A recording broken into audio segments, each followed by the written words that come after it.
As expected, the results came in quickly. I should have found your parents. Go save them yourself. It'll be faster. Oh, and tell Rex that Fadian Group helped, Bruce Wayne said with a half smile. Gowley handed Clark a set of coordinates and didn't forget to add his little provocation. And don't forget to annoy him a bit on the way. Okay, I will, Clark answered. He took a breath, used his super intellect to lock onto the coordinates, and scanned with X-ray vision. He saw nothing. That made him oddly relieved. The entire building was wrapped in lead, which blocked his X-ray sight. Someone had gone to great lengths to hide whatever was inside. I'm off, Mr. Wayne. Thank you, Clark said and launched into the sky. At the scene, he found exactly what he'd feared. His parents were being held at gunpoint, the gunmen brandishing flamethrowers and shouting threats. Clark moved so fast they never had time to react. In a blur of motion, he disarmed and incapacitated them all. The speed and force of an enraged Superman were devastatingly efficient. Father, mother, he untied the Kents, then called the police. You two let the police take you home. I have to go deal with that scoundrel. Clark, Martha called. He hovered, meeting her worried eyes. Be careful, she warned. Clark nodded once and was gone. Rex was waiting in a place that looked like a bioengineering lab, smirking as Clark landed empty-handed. Oh, the time isn't up yet. I thought I'd have to wait. Out of ideas? Don't forget you still owe me a bat's head, unless you want a taste of well-done Gotham barbecue. Clark said nothing. He crossed his arms and stared coldly. Rex's smile tightened. Not taking me seriously, are you? Fine. I have two anyway. Let one of them help you recognize reality first. He snapped his fingers. Dozens of sensors, some in his body, some in the lab, flickered. They were tied into a command system, able to issue remote orders and send status updates. That was exactly why Clark had been cautious. Triggering an unknown condition could have meant instant danger for his parents. Rex's smile lingered, then faltered as he waited for the expected response from his men. No calls came. Confusion flashed over his face. Clark finally spoke, calm and matter-of-fact. Don't bother. I already knocked out your men and handed them over to the police. I rescued my parents. You lost. Rex went cold. He hesitated, then Clark punctured the lie like a blade. By the way, Mr. Gowley of Fadian Group helped locate my parents.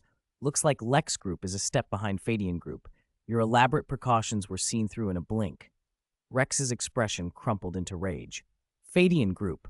Gowley, how dare you ruin my plans again? I'll show the whole world what Lex Group's tech can do, and whether I'm not the smartest man alive.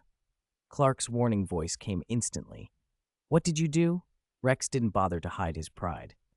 I don't mind letting you bask in my brilliance, but it's too late. The sensors have already carried out my command. At his words, something enormous smashed through the outer wall of the lab and charged out. Rex laughed ecstatically. Do you see it? My masterpiece. I studied Kryptonian genetics. They're fascinating. I made directional biological adjustments, enhanced brains, specialized abilities. If Kryptonian genetic engineering makes individuals into geniuses in one field, why not combine them all? Take the best of each and make a perfect being. He paced like a man intoxicated by his own genius. I hate the sin, not the sinner. Your existence is the sin. If humans cannot kill a god, then let a devil do it instead. The creature roared, a hulking, armored horror, its body an implacable shell bristling with sharp protrusions, eyes burning with violent hunger. Rex crowed. So he appeared, a hybrid of 43 Kryptonians born to destroy you, your Doomsday. Doomsday's origin shifts across tales, but the constant is the same, a force beyond Superman, an entity that evolves and keeps returning stronger. Here, crafted from fragments of Kryptonian genes and twisted ambition, Doomsday embodied that inevitability. He made a low, animal roar and lunged. Rex was knocked aside by the rush. Clark flew up to meet him. No matter how much evil Rex had committed, kidnapping Clark's parents, endangering countless lives, Clark would still bring him in. He surged forward, fists glowing with compressed power like falling meteors. When they met, the impact detonated through the night. The city trembled. Clark struck with all his strength. Doomsday met him blow for blow. For a while they seemed evenly matched, but Doomsday's violence escalated with every clash. Each strike drove deeper into Clark's defenses. Doomsday suddenly erupted in orange, rippling energy like a tidal wave aimed straight at Clark. Clark dodged with lightning speed and countered. He drove Doomsday onto the roof of a tall building, then slammed him back into the street. Doomsday screamed and rose again, lungs burning with fury. They traded punishing blows, the streets turned to ruin, cars were tossed like toys, fire and smoke filled the air. Every strike felt like an earthquake. Lights in high-rises flickered and went dark. The once quiet night had become a battlefield. Clark pushed and pushed, but with each impact, Doomsday adapted. The creature's strength and ferocity only climbed. Clark unleashed heat vision, and Doomsday answered with another explosive burst. The collision painted the sky with blistering light. The shockwave rippled across Metropolis, glass and masonry raining down. They separated with a violent gust and locked eyes, both ready to slaughter or be slaughtered. Doomsday's evolution accelerated in the fight. Plate by plate, its carapace hardened and darkened into a lava-red armor. Its claws grew sharper. Its presence felt like a spreading scourge. With one horrendous punch, it sent Clark flying, slammed him into the skyline, and pinned him to the limits of his endurance. Alarms screamed across the city. The military mobilized. Tanks, fighter jets, armored columns, an iron line assembled to stop the monster. Calvin, the overall commander, watched the feeds in grim disbelief. This is no ordinary enemy. He's overwhelming Superman. Everyone, be careful. They realized quickly that conventional forces were negligible against Doomsday. He slammed a fist into the ground, and 1,000 meters of street buckled. The first ring of defenses was shredded. Tank treads twisted and ripped, armored vehicles were crushed, unlaunched rockets detonated in the shockwave, and snipers were physically thrown from their perches. Every heavy step he took cracked pavement and sent debris flying. An orange energy pulse rolled outward, turning everything in its path into ash. The soldiers' second line of defense was obliterated by that wave. Machine guns and rocket launchers were torn apart. Anything that stood in Doomsday's way was smashed, burned, or leveled. The city's iron wall crumbled under the brute escalation of power. Clark struggled to his feet amid the chaos. He pushed back with every reserve he had, but Doomsday kept becoming more terrible, more adaptive, not just fighting, but evolving to counter him. The night around them was a hellscape of collapsed buildings, flaring fires, and the metallic scent of destruction. Metropolis was being ground into a battlefield, while the man it revered raced to hold the line. In every rumble of the earth and every cry of expansion from that red-armored behemoth, the city felt closer to an unthinkable end. Fighter jets screamed toward Doomsday, attempting to pin him down with everything the military had. To Doomsday, though, the planes were ants. A sweep of crimson heat lasered through the sky and turned the aircraft into scattering sparks. Tanks charged across the streets, firing shell after shell, but Doomsday's hide was impossibly tough. The rounds glanced off like pebbles on stone. Then a blood-red beam fired from his eyes, thicker and fiercer than even a Kryptonian heat vision, and the armored column was swallowed whole. In front of Doomsday, military force seemed tiny and helpless.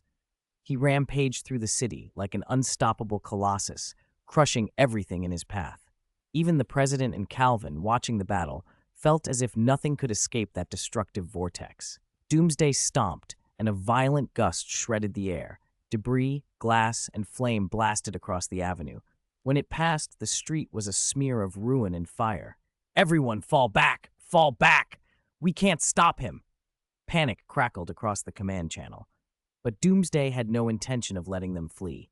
He spun, eyes burning red, and an invisible pressure rippled from him until the air itself groaned.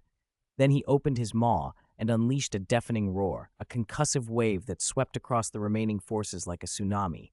The city plunged into chaos. Doomsday's massive silhouette loomed over the ruins like a black and crimson mountain. At that moment, Clark streaked in like lightning, the blue and red of his suit a bright slash against the night. He screamed and shoved Doomsday upward. Doomsday answered with a brutal punch that sent Superman cartwheeling through the sky. The two rose and faced each other above the city, the atmosphere seeming to freeze, a battle that could not be avoided. "I won't let you slaughter anyone else," Clark snarled. He launched himself, fists streaking like meteors, and slammed into Doomsday's red hide. Explosions of light burst outward, turning night into a brief, harsh day. Doomsday didn't weaken. Each blow rebounded like striking an iron cliff, throwing Clark off with terrifying force. They tangled across the sky, a violent ballet more dangerous than Clark's previous fights with the Kryptonians.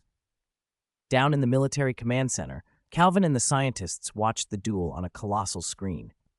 "We have to find a way to help Superman," one officer barked. "We can't risk direct interference. Too many sacrifices already," another said, calmer but hollow. Clark and Doomsday's clash escalated. Superman was thrown through the air again and again, but kept coming, trying to wear Doomsday down with speed and strength. Doomsday answered with pure ferocity. Their fight left the atmosphere and dragged into space, painting the dark with streaks of red and blue. Despite Clark's all-out effort, Doomsday only seemed to grow stronger, his molten red form stark against the void. Clark surged like a comet, their impact rippling through space. He poured everything into a devastating strike, a falling star of power designed to end it. But Doomsday refused to be finished. He roared and launched his own counterattack, dragging the battle deeper into the cosmos. Satellites shuddered and exploded like fireworks under the residual forces. Military analysts watched from ever more distant satellites, tension and awe on their faces. Every clash between Superman and Doomsday looked like the end of the world. "The president is pressing us," Calvin said solemnly after a phone call. "Can we hold out a little longer?" A female officer asked. "If Fang could be here. We can't wait. That thing is too strong. Every second more will mean more destruction. Who knows when Fang will arrive?" Calvin snapped.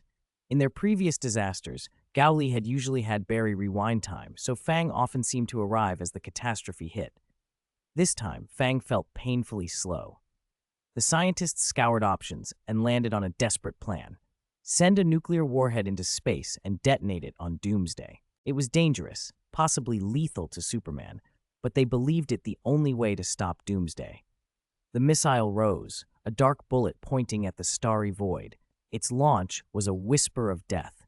Clark saw it and did not retreat. He dove at Doomsday faster than before, trying to shove him as far from Earth as possible. The warhead was fast, though, and Clark couldn't break free of Doomsday's grip in time. Doomsday sensed the threat and swung.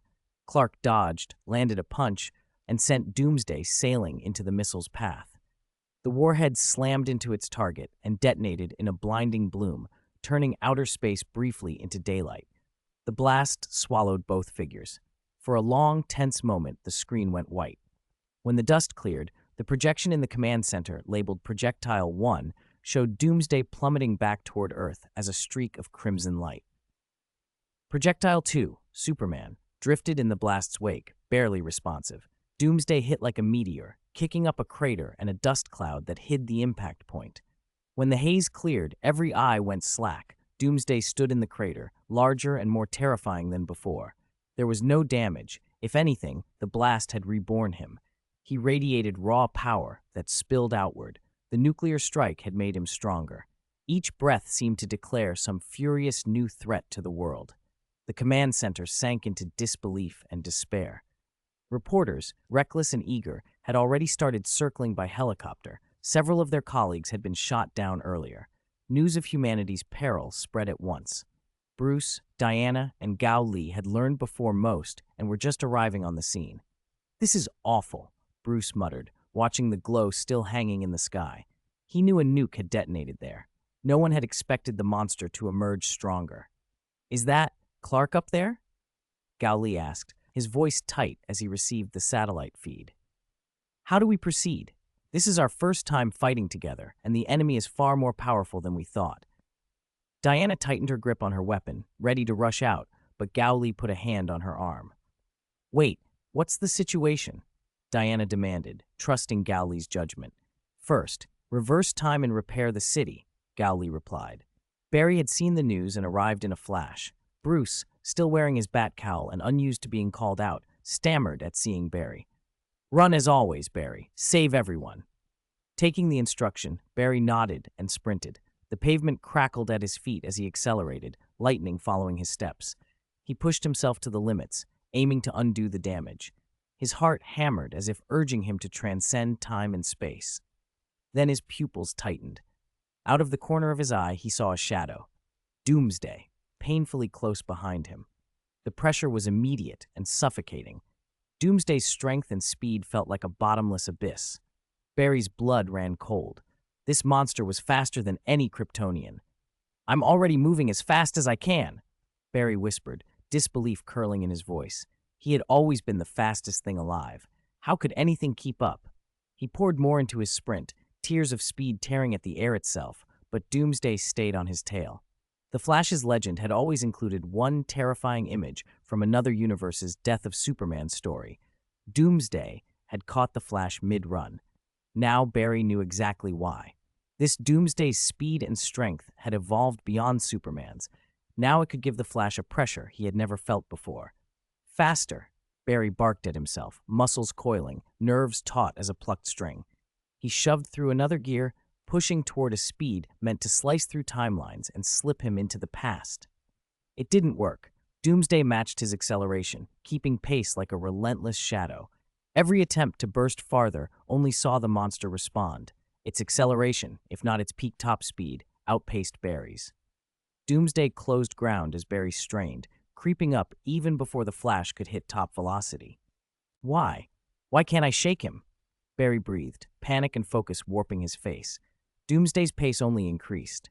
Even if his absolute top speed might not surpass the Flash's, his capacity to gain speed, his acceleration, was terrifyingly greater. He closed in faster and faster, narrow jaws bared against the beating heart of the city and the thin line between catastrophe and salvation. Section 163, that enormous palm closed around Barry, and he felt an irresistible force pin him in place. Ah! He struggled, but Doomsday's grip made him feel infinitesimal. The monstrous hand crushed him with brutal strength. Pain hollowed out Barry's eyes. His body trembled, helpless. Doomsday began to clench his fist. Barry tried to vibrate his molecules and slip free, but Doomsday's reaction speed had matched his. It was too late. Ah! Ah! As they decelerated to a halt, Bruce, Diana, and Gao Li only caught a blur of red and the sickening sound of bone breaking. In an instant, Barry's body was a mangled heap.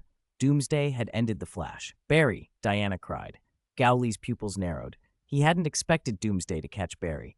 Now Superman's power was crippled, and their last hope, the Flash, was dead. Bruce and Diana were stunned into silence, unsure what to do next. Gao Li, however, remained unnervingly calm. What they didn't know was that he still had one option left. He drew a long breath. "Bruce, I need to apologize." "For what?" Bruce said, puzzled. Gao Li shrugged, oddly light.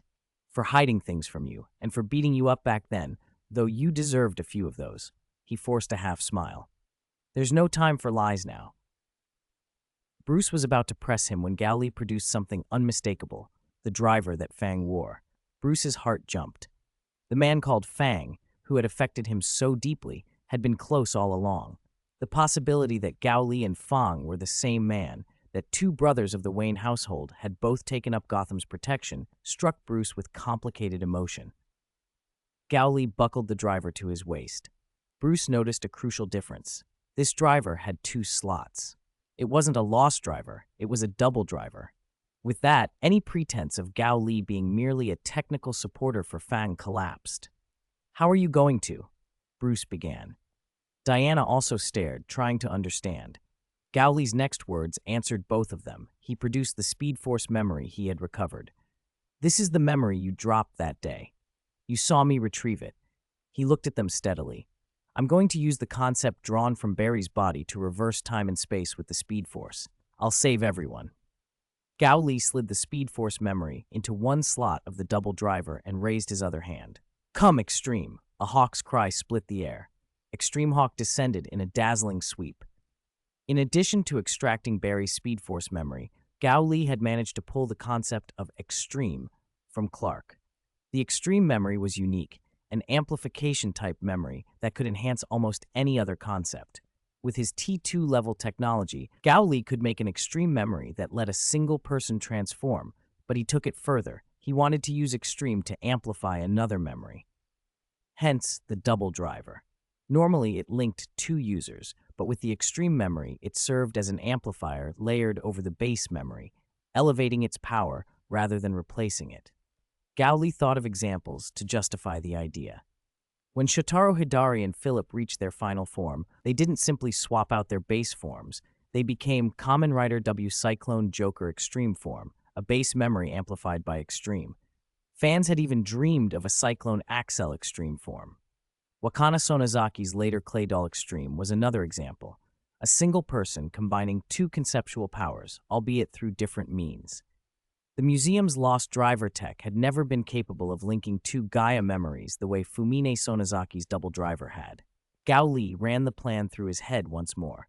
Even with Barry's speed, Doomsday had overtaken him, because vibrating away takes time. A Speed Force memory alone, imperfectly matched to the original, might not be enough to actually reverse spacetime. But with Extreme amplifying it, the Speed Force memory could reach parity with Barry himself, capable of light speed in normal use, and, when pushed to maximum drive, surges up to 10 times light speed for brief bursts, enough to put the tide of time in reverse. "All right," Gao Li said, voice hard. "Speed. Maximum drive." He slammed the driver into maximum. Acceleration slammed into him. The world smeared as he shot past physical limits. Light itself seemed to ignite around him, turning his silhouette into a ribbon of red, orange, yellow, green, blue, and violet. His heart hammered like a war drum. Each beat felt like a challenge fired at time. "It's working. I'm breaking the laws of physics." In front of him, a void yawned, the space-time barrier he had to push through. Gao Li's body streaked forward like a rocket, consciousness razor-sharp even as his vision blurred. His shadow twisted ahead of him. Even the echoes of his voice painted a rainbow in the air. The Speed Force memory burned, spilling energy like fireworks. Time itself began to flow backward. The world warped into a rolling reel. Time felt like a waterfall, poured upward. Ripples of past moments swept by, the vortex of seconds spun around him. Scenes peeled back like scrolls. And then Barry returned, reanimated by the reversal. This time he saw Gao Li running before him. "That's Mr. Wayne?" Barry managed, eyes flicking to the driver and the Speed Force memory at Gao Li's waist. Recognition hit him, but the memory of his death rushed back like a wave. His face drained of color. "Ugh!" He lurched, then vomited violently as his system fought to readjust. Miserable and trembling, Barry was alive. Gao Li felt the strain. The memory was bleeding energy, and space-time's self-repair mechanisms were kicking in to seal the tear. He eased off the throttle. "I can't keep going," he said quietly. He let his speed collapse back to ordinary, the rainbow trailing and dying. The reversal had bought them this second chance, but the cost was reaching its limit. Push farther, and the world would begin to reconstruct itself in unpredictable and catastrophic ways. The reason Gao Li could only reverse time for such a short stretch was that Barry and Doomsday's earlier chase had already distorted the timeline. There had been a partial rewind already, leaving Gao Li only a narrow window to work with. His operation was essentially a second interference before space-time had fully recovered, leaving the fabric of time extremely fragile and naturally limiting how far he could pull it back. "Mr. Wayne, thank you for saving me," Barry murmured, his face pale and slack. Gao Li waved him off. "It's nothing. Go home and rest. Leave the rest of the fight to me." But Barry wanted to keep fighting, but Gao Li pressed a hand to his shoulder. "Listen to me. I promise I will win this." More than Barry's battered body and mind, he had died once and needed urgent recovery. Gao Li had judged that Barry wouldn't be much use in this fight. Doomsday's speed rivaled Barry's. Even if Barry pushed beyond that, his attacks would at best graze Doomsday. Speed Force strikes could crack a normal Kryptonian, but Doomsday's toughness was on another level. Worse, frantic Speed Force assaults might provoke Doomsday to evolve specifically to match Barry's limits, and then the creature would be even harder to beat. Most crucially, space-time itself was stretched to the limit. If Barry died again, Gao Li might not be able to save him with another time reversal. Barry was his friend and his charge. Gao Li could shoulder more risk himself. A deafening roar cut across the island as Doomsday slammed back down like a meteor. The rewind had landed them roughly to just after the nuclear explosion. Before they could speak more, Doomsday had returned to Earth. "Diana and Bruce didn't show up, huh?" Gao Li said dryly. "Makes sense. Their identities that were exposed got erased by the reversal. Might as well pretend it never happened." Barry hesitated, then trusted Gao Li and limped away from the battlefield. Mr. Wayne had always kept his word. Gao Li concentrated. If he could hold Doomsday at bay until Clark returned, they might have a chance. At the military command center, personnel were replaying the same shock anew. The impact wave that thing emits just keeps getting stronger. Every time we hit it, it gets worse. We can't attack it anymore, Calvin reported, voice hollow. The president listened in stunned silence. What do you mean, Calvin? The president asked. Calvin's hands trembled. I mean this thing. It's unkillable. Despair dropped over the room. A monster stronger than Superman and apparently unkillable could wipe out humanity with no effective resistance. Then an officer shouted, pointing at a monitor. New target detected. Calvin leaned forward as satellite feeds came into focus. That's Fang? The armor style is similar, but different in detail. Intelligence suggested Fang could alter his appearance. If anyone had a chance at this monster, it was Fang, the one who had gone toe-to-toe with Kryptonians before. It's Fang, someone cried. Fang is here. He finally moved. Voices rose. Hope flared in the command center. On the island, Gao Li, whom the world now recognized as Fang in armor, snapped his fingers and cast a connection magic. With Diana and Bruce temporarily out of the picture, he could use kryptonite and magic without restraint. A kryptonite longsword formed through the array and teleported to Doomsday's side, appearing almost instantaneously. No matter how fast Doomsday was, he had no way to avoid the sudden materialization. Doomsday growled low and sharp as he felt himself productively weakened. The most immediate effect was that his movement slowed markedly. As expected, Gao Li said. Like Zod and the others, kryptonite saps his speed. Gao Li patted the device at his waist. Extreme! Maximum drive! He leaped, drove his boot into Doomsday's torso, and sent the behemoth crashing into the ground. The giant's body gouged the earth, a deep bloody crater opening across his twisted flank. For a moment, it seemed Doomsday might be finished, but Doomsday began to regenerate. He roared, and the familiar orange energy pulse flared back to life from his center. Gao Li's face went hard. He used the speed force to retreat as the energy wave expanded. The kryptonite swords plunged into Doomsday were blown away, freeing him from the radiation field. He's regenerating even inside kryptonite's radius? Gao Li muttered, frowning. Did they have to embed kryptonite into him directly to stop the regeneration? Diana and Bruce arrived shortly after. Bruce's surprise at seeing Fang eased when he recognized the armor's technological signature. Different in appearance, but the same underlying style he had seen before. Relief flickered across his face. Fang had never failed him yet. We're dealing with an extremely difficult-to-kill creature, Gao Li said bluntly. For now, 3-on-1. Try to drive the kryptonite swords into him and hold him. Diana nodded without question.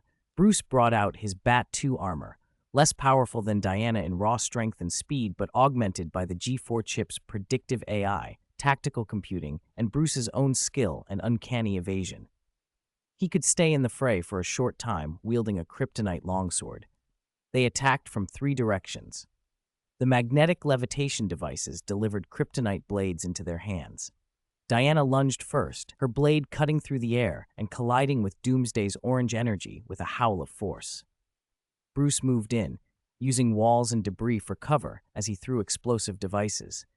The bombs detonated against Doomsday's hide, and kryptonite's debilitating effect made his defenses crack.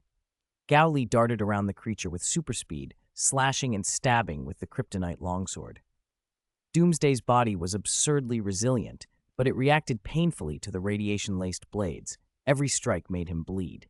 He still fought back with terrifying power, flinging Diana, battering Bruce's armor, and smashing rubble into the attackers. But the trio's coordination improved with each pass. Diana parried, Bruce distracted and bombed. Gao Li found openings with lightning-fast strikes. Then a figure plummeted from space, Clark. Recharging under sunlight outside the atmosphere, he slammed into Doomsday with a force greater than before. The impact sent Doomsday flying. He crashed into a distant gas station and set off a massive explosion. Clark staggered down to them, visibly weakened as he touched Earth. I feel so weak, he admitted. Gao Li motioned to Bruce and Diana. Hold on, release your longswords. Kryptonite is already affecting Superman. Pull them back. At his command, magnetic levitation devices whisked the 3 kryptonite blades back to a safe standby position, creating a radiation-free zone so Clark could recover. What next? Bruce asked. Without those weapons, we'll have an even harder time hurting him.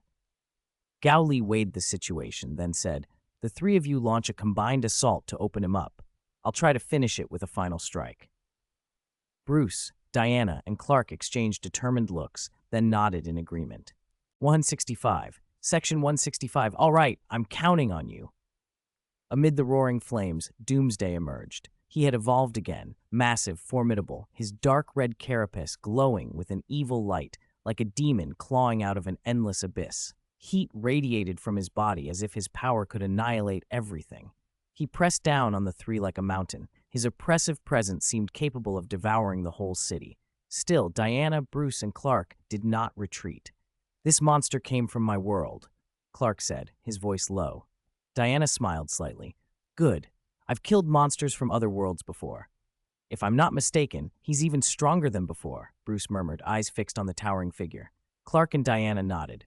All three understood this fight would be unlike any they'd faced, far more dangerous. Doomsday howled, and orange energy flared from his body, rapidly spreading out. The already ruined district collapsed into finer rubble as the world itself shook under his might. "Let's go," Clark shouted. They charged. Steel rang, and sparks flew. Wonder Woman's sword of Hephaestus traced an arc of light. Bruce's weapons and Clark's fists met Doomsday head-on. Doomsday didn't flinch. He swung huge fists that scorched the ground for hundreds of yards, but none of them backed down. They pushed through the searing heat to keep fighting.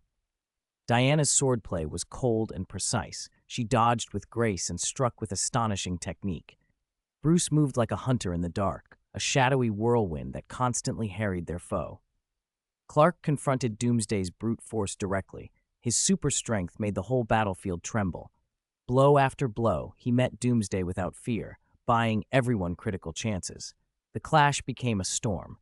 The three dodged and countered while Doomsday's assault grew more ferocious. Orange energy blazed across the night. Buildings trembled, at risk of being utterly pulverized. Fortunately, their powers braided together into a protective bulwark.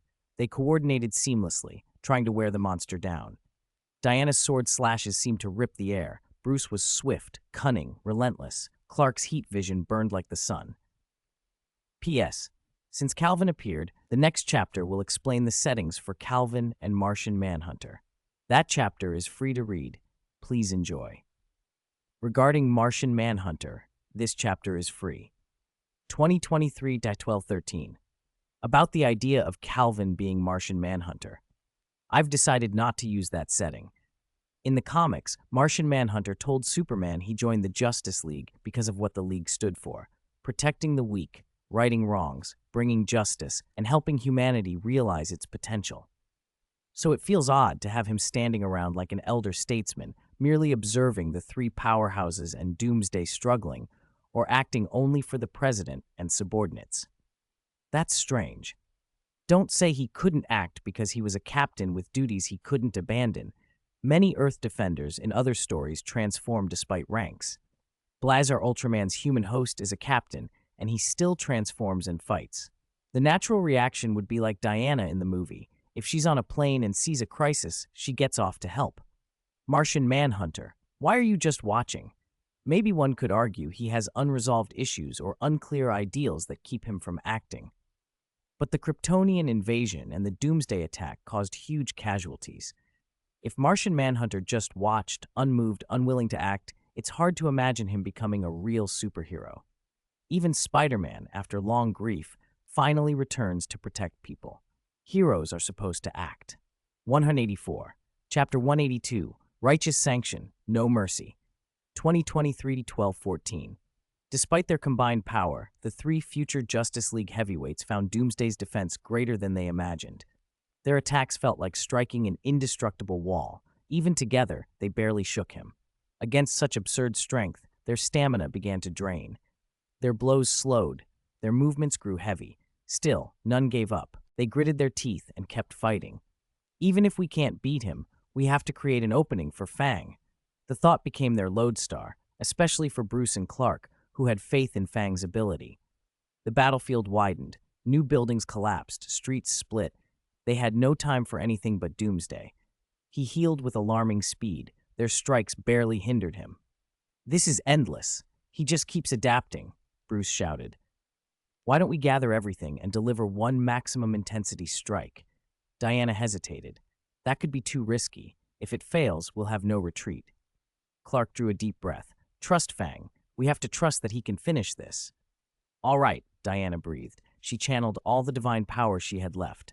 Clark poured the last solar energy from his cells. Bruce compressed the remaining energy of the Bat-2 armor into his legs. Let's go! Ha! Ha! They struck together. Doomsday braced, but the combined assault was desperate and powerful, and his instinct told him danger. When their attacks met his body in the same instant, Doomsday was torn from the sky like a meteor and slammed into the ground with a titanic boom. The impact sent an earthquake through the ruins. Bruce's battered armor barely held him as he was thrown dozens of meters. He screamed, "Now, Fang! Speed! Extreme! Maximum drive!" Fang was ready. The double extreme drive detonated. He became a streak of lightning, striking toward Doomsday. The fleet of kryptonite longswords under his magnetic control formed a formation around him and dove toward the downed beast. Lightning and fire exploded up into the air. The kryptonite swords pierced Doomsday's hide, impaling him like a porcupine. Fang roared, pouring everything into the strike. Kryptonite weakened Doomsday to the breaking point. His strength cratered under the double extreme drive. In slow motion, his body went brittle, hairline cracks spidering across him until he began to crumble. With a final crack, Fang drove through Doomsday and landed behind him, eyes glowing red. In his shadow, Doomsday shattered, turning to dust that scattered into the wind, this time truly unable to regenerate. The kryptonite longswords clattered to the ground. Clark and Diana, nearly drained, breathed out in relief. "He's finally gone," Clark said. "It's over," Diana added. Clark, still exhausted, managed, could someone move the swords? There are too many. I can't even move a finger." Fang grinned and issued an automatic command. The kryptonite swords lifted and flew away in formation. Clark felt some relief as Fang helped him up. "You're Fang, right?" Diana asked. "We've been forming a superhero alliance. Would you consider joining?" Fang's expression shifted. He suppressed a smile. "I'll pass. I'm a hero by hobby. I don't want to be in any organization." "But this young man is excellent," he added, slapping Clark on the shoulder. "I highly recommend him to join your alliance. You won't regret it." Clark looked awkward, wanting to say something, but holding back. "By the way, where's Lex? He created and unleashed this monster." Clark remembered and scanned the area with his supervision, but found no trace. "Who knows?" Fang said casually. "If he was here before, maybe he died in the aftermath." Bruce limped over and scoffed. "I don't think that's likely. I've thoroughly investigated Lex Luthor. He's arrogant, vain, narcissistic. He believes he's indispensable. He wouldn't create Doomsday without a way to save himself. He wouldn't commit suicide." Clark frowned, piecing together earlier events. Lex had studied his abilities extensively. Perhaps Lex understood Superman enough to assume Superman would never watch him die without trying to bring him to justice. Maybe that's why he provoked things this way. "Lex Luthor won't hide forever. Don't worry too much," Diana said, offering comfort. Exhausted and injured, the few of them needed rest. Especially after Doomsday, a staggering, almost surreal threat, everything owed its survival to Fang finally putting the beast down without anyone else being lost. Clark nodded. "I think Lex planned for this and is hiding somewhere safe. I'll deal with him later." He was right.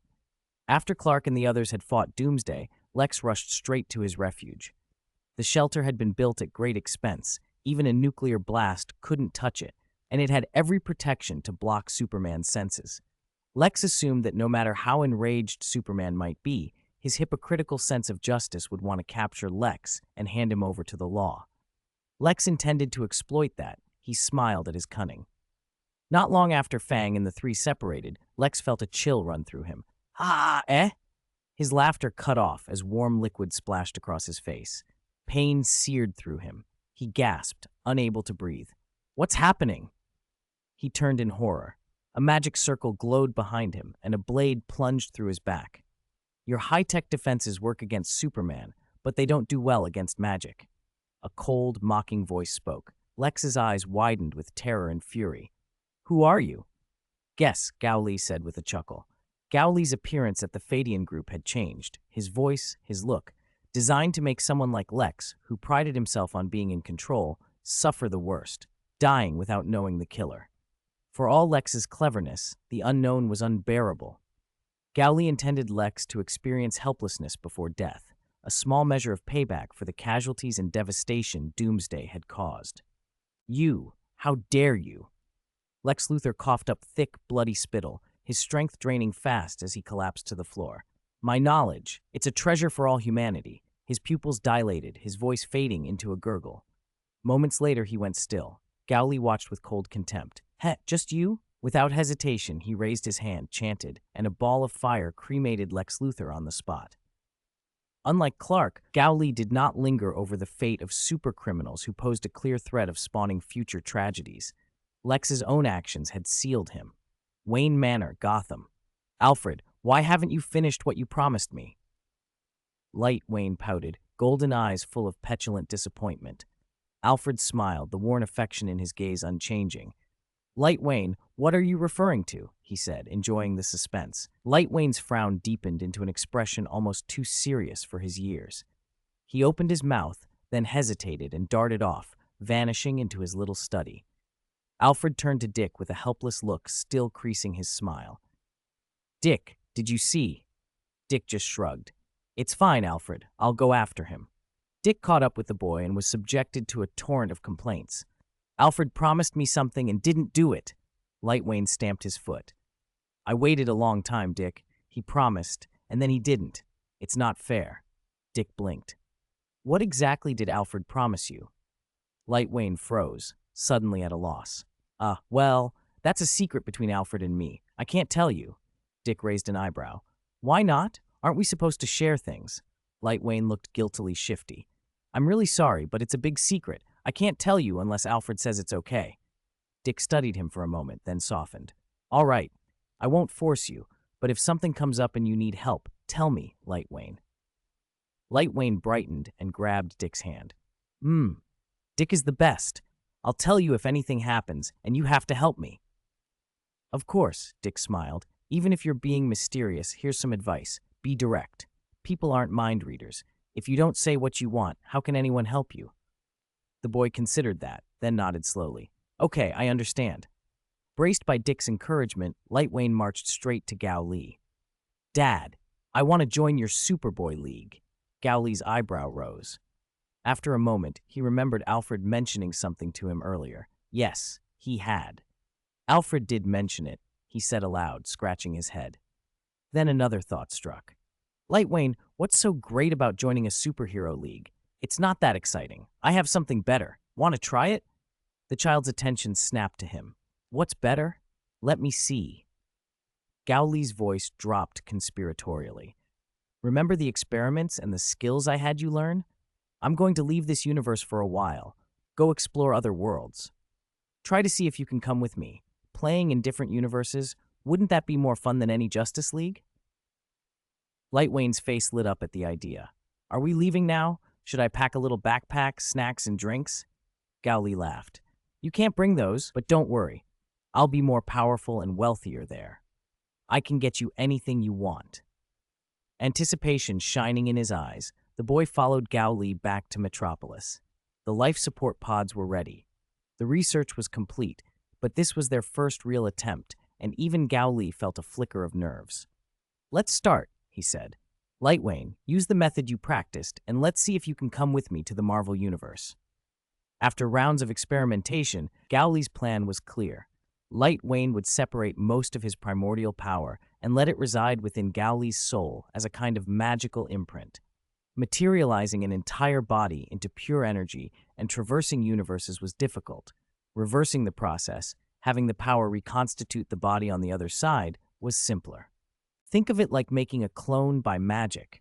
Creating the clone was easy, but making the clone become the main body was hard. Light Wayne's original body would be put into a deep sleep, while the key question remained whether his soul consciousness would be drawn by Gowley's magical imprint and travel with the primordial power to the Marvel Universe. If it worked, the Light Wayne who arrived would be almost indistinguishable from one who had gone there physically, with albeit a bit weaker overall. Lightwayne lay down in the pod and separated most of his primordial power into Gao Li's soul.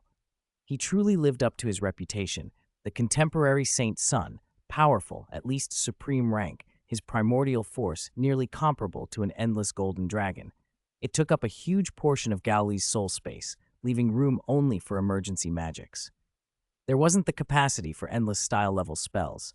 Even the concept of housing an endless golden dragon in his soul was out of the question. Gao Li didn't mind.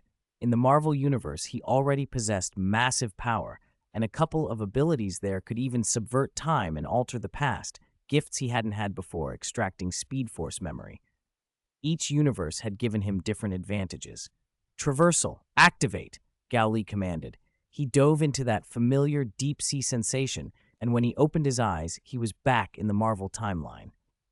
I'm back. Now let's see if Lightwayne made it. He released the imprint and began to condense Lightwayne's primordial power into a physical form. In an instant, a small, naked, white-haired boy appeared. His wolf ears twitched and a little tail flicked as his eyes opened.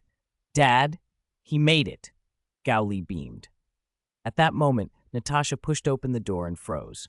The leader of Earth's largest justice organization, her superior, stood in an otherwise empty room, grinning like a fool at a naked little boy with animal ears and a tail.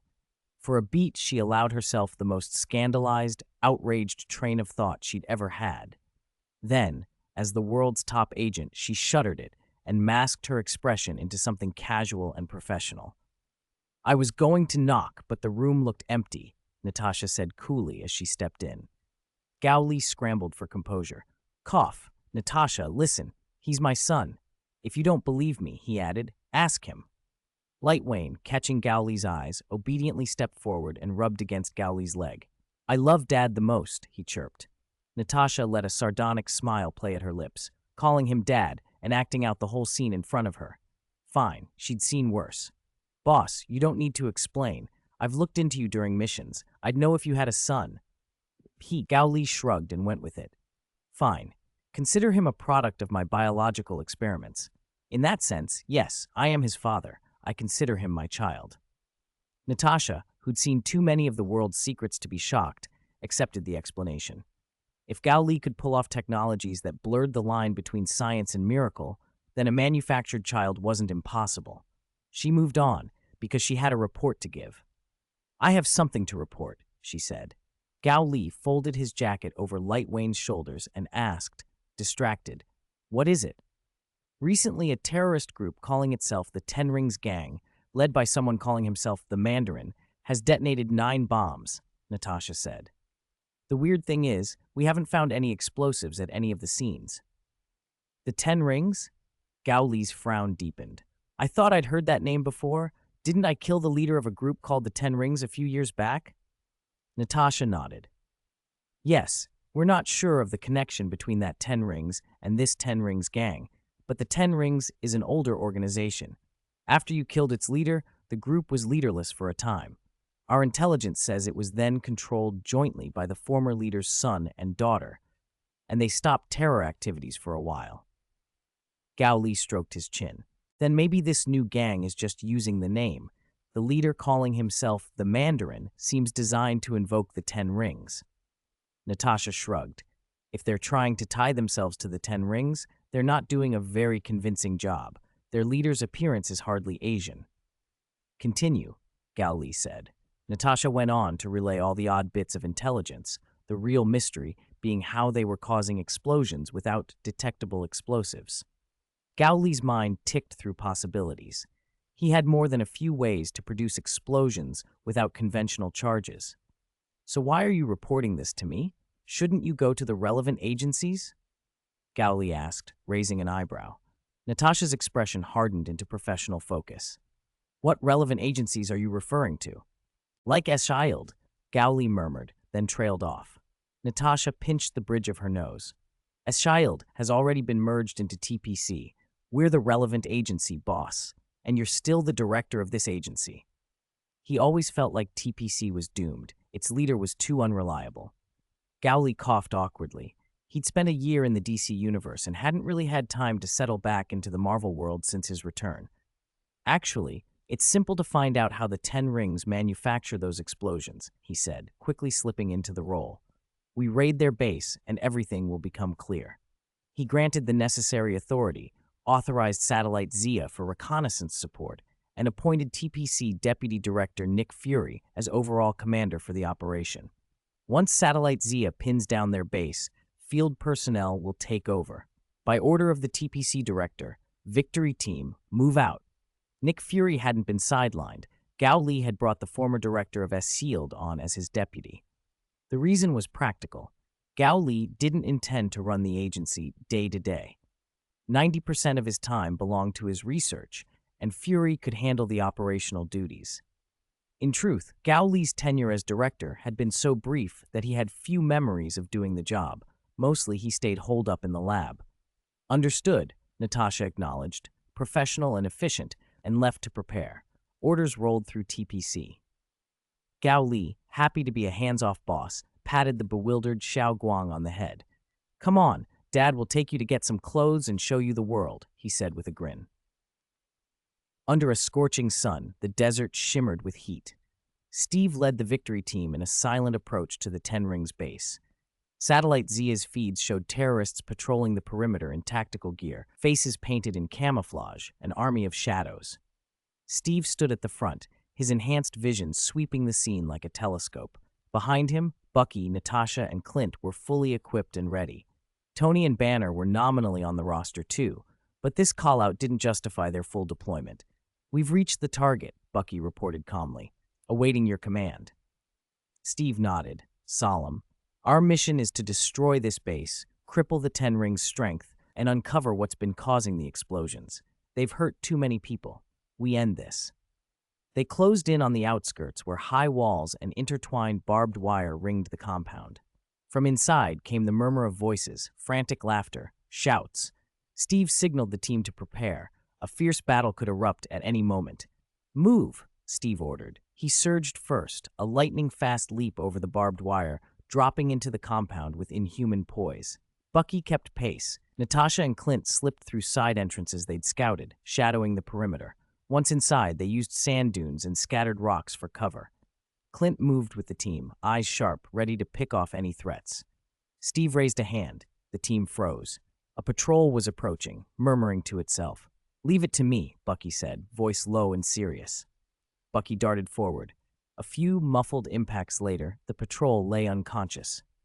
The team advanced, avoiding surveillance cameras and deeper security measures. The 10 Rings tech was solid, and soon the compound reacted. Armed terrorists surged toward the team. "We've been spotted," someone shouted. Steve charged like thunder, closing on the nearest threat in a heartbeat and sending him flying with a single punch. Natasha and Clint took cover, returning fire with precise efficiency.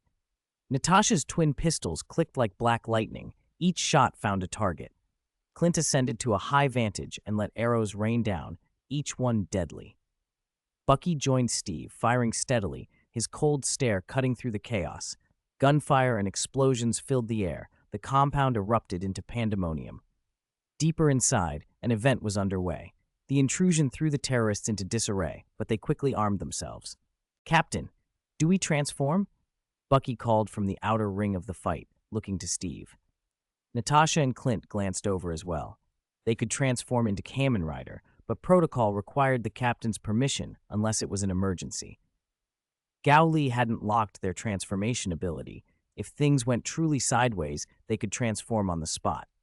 "Not yet," Steve replied. "I think something's behind these people.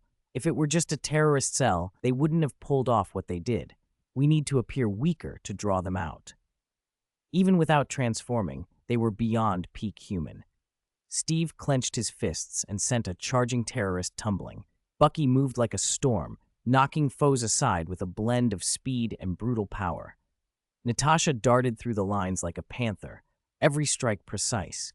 Clint's arrows removed threats from distance, while the team's coordination carved them a path through the compound.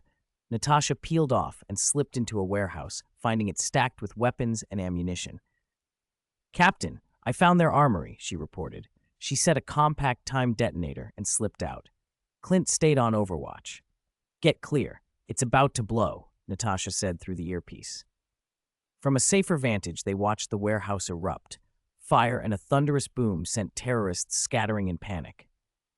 Steve and Bucky pushed the advantage, cutting through the confusion. "Where's the mastermind? If no one shows soon, we'll clear this place," Bucky muttered. Then from the shadows, a different group swept forward, black-clad, impossibly fast, surrounding the team. These figures moved like living silhouettes. Something about them felt off. Steve probed the situation with a wary look. They aren't like the usual grunts, different class. Clint notched an arrow, bowstring humming. Natasha's gaze sharpened. "Their bodies don't feel right. Watch out." The black-clad figures attacked with inhuman speed, a blur of motion. Steve crossed his arms to block, but the force shoved him back. "They're fast and strong," Bucky observed, but didn't just talk. He charged into them. The attackers' bodies radiated a scorching heat that singed the air. One of them stepped forward, palms glowing like burning brands, a crimson aura pulsing around him, an image of living fire. "Careful, this one's high temperature," Natasha warned. Flames licked whatever the fighters struck, turning cover into fuel, forming walls of fire. Bullets and arrows had less effect than expected. Natasha's shots glanced off as their attackers dodged with uncanny agility. When they were wounded, injuries sealed quickly, like lava cooling and reforming. "They heal fast," Bucky growled. "We can't let up." Clint loosed an arrow. It streaked true until the ambient heat swallowed it, vaporizing the shaft mid-flight. "These guys are bad news for me," he muttered. On the ground, several of the shadows hammered at Steve. He blocked and countered, but the combined onslaught pushed him back. "Their speed and power are off the charts," he said, grit in his voice. "There has to be a way they're mass-produced." The black-clad attackers fought with synchronized brutality, each strike accompanied by a flash of searing heat. Even when Bucky used raw strength to shove one back, it barely slowed him. Natasha moved through the chaos, exploiting openings, and Clint continued to harass from a distance, buying cover whenever possible. Under that cover, Steve lunged, full force, aiming to take one of the shadows head-on. Although the men in black were incredibly fast, they were no match for Steve's superior enhanced strength. With a thunderous crack, Steve's fist slammed into a shadow's chest and sent him flying. Bucky, having rolled past another attacker, countered in an instant. His folding blade drove into the man's torso. The shadow screamed and stumbled back, but his wound knit itself closed at an alarming rate. Natasha's voice cut through coolly. "This self-healing is a pain. We have to make the kills fatal in one strike." "I'll aim for the head," Clint replied. Clint's arrow arcs through the air as he recalculated his shot to target the shadow's weak points. But the extremis-enhanced men were too quick. Even Clint's skill struggled to find purchase. One shadow lunged at Natasha, swinging a searing metal blade. She twisted at the last second, narrowly avoiding the killing blow, and returned fire. Bullets from her twin pistols ripping through the attacker's skull in a clean headshot. The body dropped. "My deduction was right," she said. Steve nodded. "We've got a handle on their abilities. Permission to transform, neutralize them fast." The others simply sneered. They had not panicked when the enemy had seemed dominant. Now, with enough intelligence gathered, it was time to strike back. "Transform! Transform!" Steve and Bucky shouted as they charged, striking their poses. Their double typhoon belts locked and armor sprang onto their bodies. When they hit the enemy, a single armored punch plowed clean through the chests of two men in black, pierced through, instantly killed. "Jump! Bullet!" Natasha and Clint slammed their keys into their 01 drivers. Two pillars of light tore through the base's ceiling as mechanical locusts and a mechanical shooting wolf leapt forward, knocking several shadows aside. "Transform! Transform!" Escorted by the machines, Natasha and Clint launched themselves into battle. "Progress! Jump up! Rising hopper!" Natasha's move sent her into the air for a rider kick. "Progress! Constant shooting! Shooting wolf!" Clint's system augmented his marksmanship and firepower. Fully transformed, their power spiked. Wounds that had been difficult to inflict before could now be fatal with a single strike. Targets that had been too fast to lock onto were now easily tracked. Still, the extremist subjects were dangerous. They could melt steel and radiated unbearable heat. "Kill them," their commanders roared, and the shadows surged forward like enraged beasts, heat searing the air. Steve met them head-on. His movements were astonishingly fast. Every punch a gale-force blow. A rider punch sent one enemy arcing through the air to crash and lie still. Bucky's fists were lightning. He shattered defenses and crushed chests with brutal force. A rider kick launched another attacker into a pile of bodies, bones snapping and organs rupturing. Together, Steve and Bucky were close combat titans, devastating anyone who tried to stand against them. Natasha moved like a storm across the battlefield, darting between enemies with lithe, lethal footwork. Rising Hopper's spring sent kick after kick that pulverized opposition. Clint held the field at range, barely aiming. Guided by the shooting wolf, his energy arrows found vitals with terrifying consistency. One arrow punched a hole clean through a man in black. He dropped, and Clint's gaze already tracked the next target. Boom after boom filled the base as explosions, gunfire, and the clashes of blades formed a brutal symphony. The men in black could only sputter in shock. Who are they? How are they this strong? They had thought themselves evolved, mini supermen after extremists with super speed, strength, and self-healing, plus deadly heat. But facing true hexagonal warriors like Steve and Bucky, and specialized fighters like Natasha and Clint, their arrogance crumbled. Steve's thunderous blows shattered the floor. Bucky's strikes sent bodies through walls. The victory team had become a slaughtering force. Compared to Steve and Bucky, whose power came from the combined boost of their bodies and armor, Natasha and Clint's upgrades made them exponentially deadlier. Natasha danced across the battlefield, each step a killer move. An approaching enemy never landed a hit before she sent him reeling with a brutal kick. Clint suppressed the fight from a distance, firing shot after unerring shot. An enemy rarely lasted past the first arrow. The four moved like a single, relentless storm through the base, their coordination flawless and their opponents outmatched. Panic set in among the men in black. They had expected near invulnerability from extremists, but now their numbers dwindled. The battle didn't last much longer. The Ten Rings gang's base fell silent. The four Kamen Riders stood amid the wreckage, battle light fading across their armor. Every enemy lay defeated, and the base was still. TPC headquarters base. Gao Li sat at his desk, cradling the little glowing orb in his hands and yawning as he listened to Nick Fury's report. The Mandarin who had appeared to the world had been nothing more than an actor, a distraction hired by the real mastermind. According to the investigation, that mastermind was a scientist named Aldrich Killian. TPC tracing showed Killian had worked with Maya Hansen to develop a virus called Extremis that enhances human physiology and grants high-temperature abilities. The downside was severe: low success rates and a high likelihood of loss of control and spontaneous combustion. The Ten Rings had used those risks to create explosions. Fury and Gao Li both listened, minds already occupied by other things. Killian himself wasn't at the facility when the victory team struck. He'd likely been tipped off and slipped away. In short, the operation had managed to cut into the Ten Rings' tail, but had failed to dismantle them. Gao Li summarized the findings in a very formal way. First, he began, I want to commend the victory team for their professionalism and dedication in this operation. You've made an important contribution to countering terrorism through skill and effort. Second, thank you for your esprit de corps.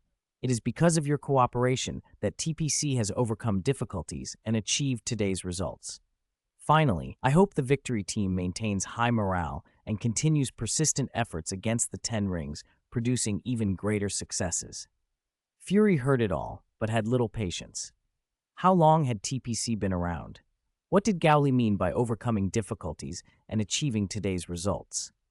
Fury's job had been done. Unless he absolutely had to brief the director further, he had no desire to spend any more time listening to Gao Li, brilliant in scientific work, but hopeless at leading. The thought that someone like Gori Parker could be put in charge by the World Security Council rankled Fury. Politics, he guessed, and a lot of it. Gao Li, meanwhile, could not hide his own excitement. His experiences in the DC universe had left him with a tremendous accumulation of luck, an S to SSS rank lottery draw that he was itching to open. He couldn't suppress the urge. Lottery, activate, he said. Section 169, Gao Li punched the prize button on the golden lottery machine. After a brief spin, the device erupted into a swarm of glittering particles that coalesced in his palm, into a shimmering gold card. Huh? An early access golden tier experience card? For a moment, he felt a flash of disappointment. It wasn't one of those huge caches of technical knowledge he'd pulled before. Golden tier early access cards were powerful. The ones he'd seen could reverse or pause time, and their items were numerous and potent enough to suppress even an ancient one's magic. But Gowli had changed. Abilities that once made a card useful, he could now achieve himself, and a generic experience card felt bland and almost wasteful. Then he glanced at the image on the card and froze.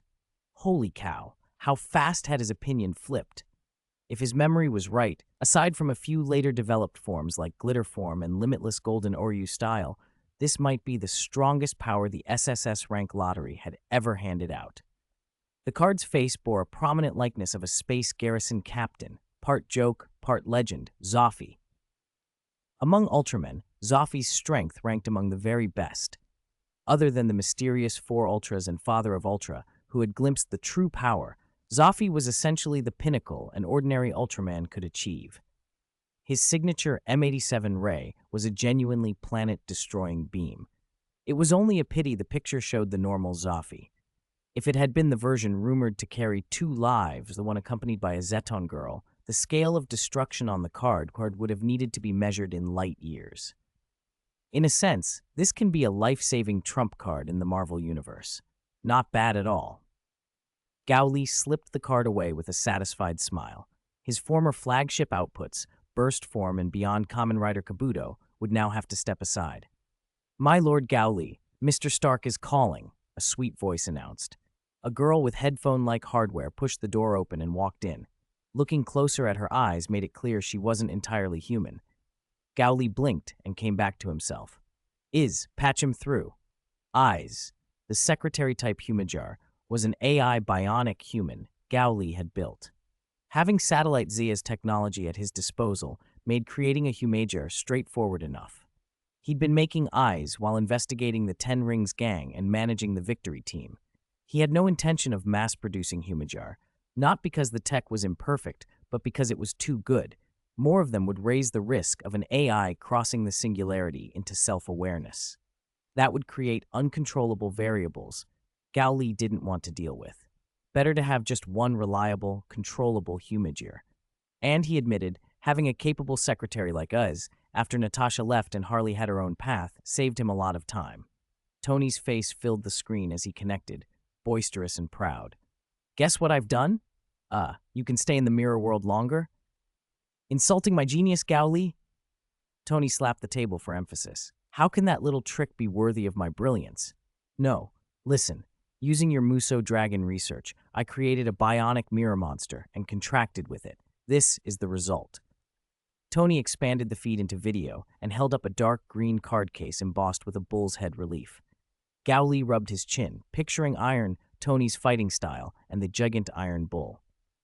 If Tony had aimed his mirror monster at an Iron Man-style combat profile, high-tech weaponry, overwhelming firepower, then of course it would resemble the gigant bull. "That's actually more impressive than I expected," Gowli admitted. "I'll come by later to take a look. We should celebrate. I'll introduce you to a new member of my family." Tony's expression shifted. "A new family member? Oh, are you finally settling down and giving up research to marry a lovely woman? Take it from this veteran playboy. Don't rush into marriage. Experience first." "No," Gowli said, shaking his head. "My son." Tony blinked. "Huh?" When Gowli arrived at Tony's, the inventor was in the middle of an experiment. "Gowli, this the son you told me about?" Tony's gaze lingered on the boy beside Gowli. "Yes, this is my son, Light, Xiaoguang," Gowli introduced. Tony set aside his tools and studied Xiaoguang. The boy had wolf ears and a tail. His golden pupils widened with curiosity. Tony's eyes lit up. "What's with the ears and tail?" Gowli laughed. "Aren't they cute? He's not human. Think of him as a little wolf who can take human form." Xiaoguang nodded shyly. "Hello, Uncle Tony." Tony crouched to be at eye level. "Wow, those ears, that tail, and those golden eyes. And this fur, top quality. Are these features natural?" As a scientist, Tony's curiosity was hooked. Xiaoguang was a living mystery. Hybrid genetics, morphological transformation, unknown energy mechanisms, a potentially unique neural architecture. Tony's mind instantly filled with questions about genes, regulation, energy storage, and intelligence. He wanted to know everything. Pepper arrived with tea, positioning herself protectively near Tony and giving Xiaoguang a cautious, friendly smile. Tony, don't scare him. Xiaoguang shrank closer to Gao Li, a little nervous but trusting. Tony, apologetic, shifted topics to be gentler. You didn't need to bring him here in person. I could have had Jarvis send the specs to Zia. No one can match Zaya's computing power. I wanted you to meet him in person, Gao Li said. Before anyone could do more than admire the boy, Gao Li's expression went sharp. Xiaoguang's ears pricked at the same moment. The three of them looked up and saw them, 3 armed helicopters sliding through the sky like dark falcons, circling for the kill. Watch out! Gao Li shouted. The calm shattered. The first helicopter fired. Missiles streaked across the air like meteorites. The second and third opened up, missiles and machine gun fire converging on the mansion. Explosions detonated in rapid succession. Metal, brick, and debris flew as shockwaves rolled through the grounds. Tony didn't freeze. He barked orders. Jarvis activated the mansion's defenses. Metal barriers rose from the ground, deflecting several missiles and shielding the occupants in a glittering cyclone of reflected fire. But physical shields wouldn't hold forever.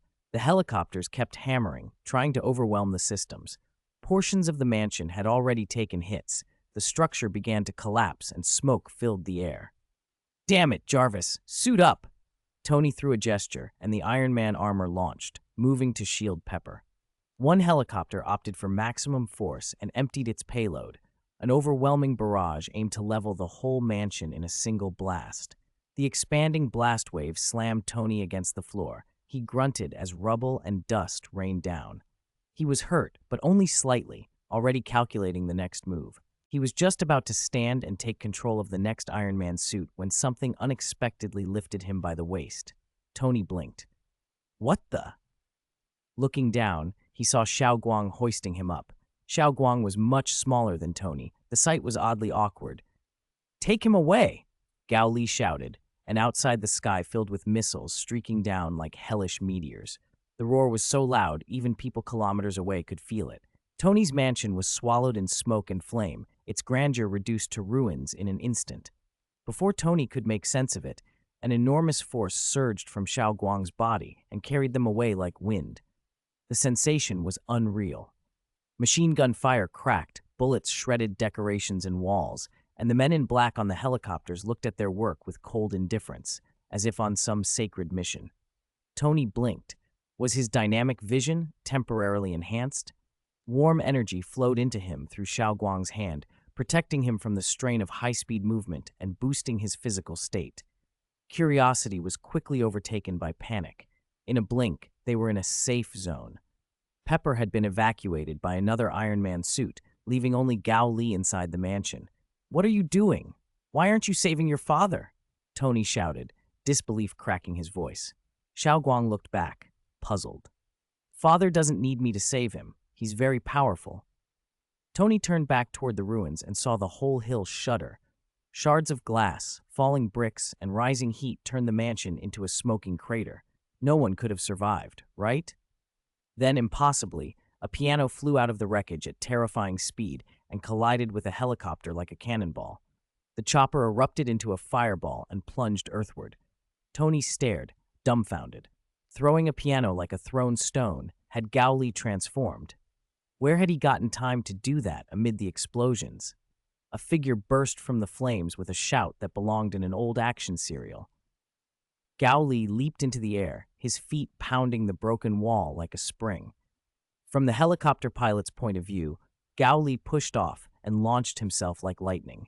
The armed aircraft hovered directly over him, missiles already tracking. The pilot panicked. Golden Rider punch. Gao Li hurled a fist through the air, a force like a truck focused into his blow. With a thunderous crack, the helicopter's rotor snapped. The unbalanced craft tumbled and crashed, spewing fire into the sky. Another helicopter had looped behind Gao Li, its gunfire strobing through the night, but Gao Li anticipated it. He leapt from the falling fuselage, flipped through the air like a swallow, and took aim with a flying kick. Golden Rider kick! His foot sliced through the night and struck the second helicopter's side. It spun out and crashed. Gao Li landed in an elegant arc and struck the signature pose. Perfect, 10 points. Tony stood in stunned disbelief. No, what was happening? Had humanity suddenly evolved superhumans without his knowledge? Gowley snorted as if he could read Tony's thoughts. It's just an achievement of bioscience. You've seen it before. Steve and Bucky benefited from it. Gowley technology, astonishing. Tony glanced at Xiao Guang. If such a life form could be engineered, altering himself to become stronger suddenly didn't seem so far-fetched. Why another attack like the one at Stark Tower? Who's behind this? Tony asked. Pepper, shaken, had just been brought over by an Iron Man suit. This assault had been worse than previous terrorist strikes. Those earlier attacks hit Tony's lab and office, both heavily fortified. This was a residence he hadn't overmodified. She'd come perilously close to death. Gowley frowned, thinking, I'll have TPC investigate. It might be that group TPC has been tracking. Tony, a senior TPC executive in effect, and Gao Li, the organization's leader, moved with lightning efficiency. In an hour, bodies were retrieved and examined. Tests showed what they feared: extremists, undeniable proof. This had to be a retaliatory strike by the Ten Rings gang for Victory Team's raid on their base. Tony had been conspicuous in his life, and his address was easy enough to find. Both Gao Li and Tony were furious. Victory Team, full deployment. Bruce and Tony included. I'll lead this personally, Gao Li ordered. He wanted Killian found and torn apart. With Tony and Bruce's technical support, reconnaissance accelerated. They tracked Killian's escape routes and uncovered the Ten Rings gang's hidden lair. Gao Li slammed his hand on the desk. The Ten Rings gang's reckoning has come. There remained, however, a problem that neither Victory Team nor TPC had a clean solution for. Extremist operatives were effectively super soldiers with fire-based powers. A direct battle risked catastrophic collateral damage and civilian casualties. Evacuating civilians in advance would alert the enemy. The dilemma hung in the air. Gao Li and Tony exchanged a look and instantly knew the same plan: assassination. More specifically, an extraction into the mirror world. What assassination is stealthier than dragging them straight into the mirror world? Tony said. They grinned at one another. This was covert, no trace left in the real world. Maybe they could dismantle the Ten Rings gang in silence. There was no room for Victory Team in this operation. The longer they waited, manufacturing mirror beasts for others, the more danger the Ten Rings gang would pose.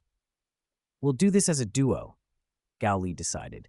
No exposing the Tachyon application rider system. I can't wait a moment longer. They both drew their advent cards and aimed them at the mirror-like devices.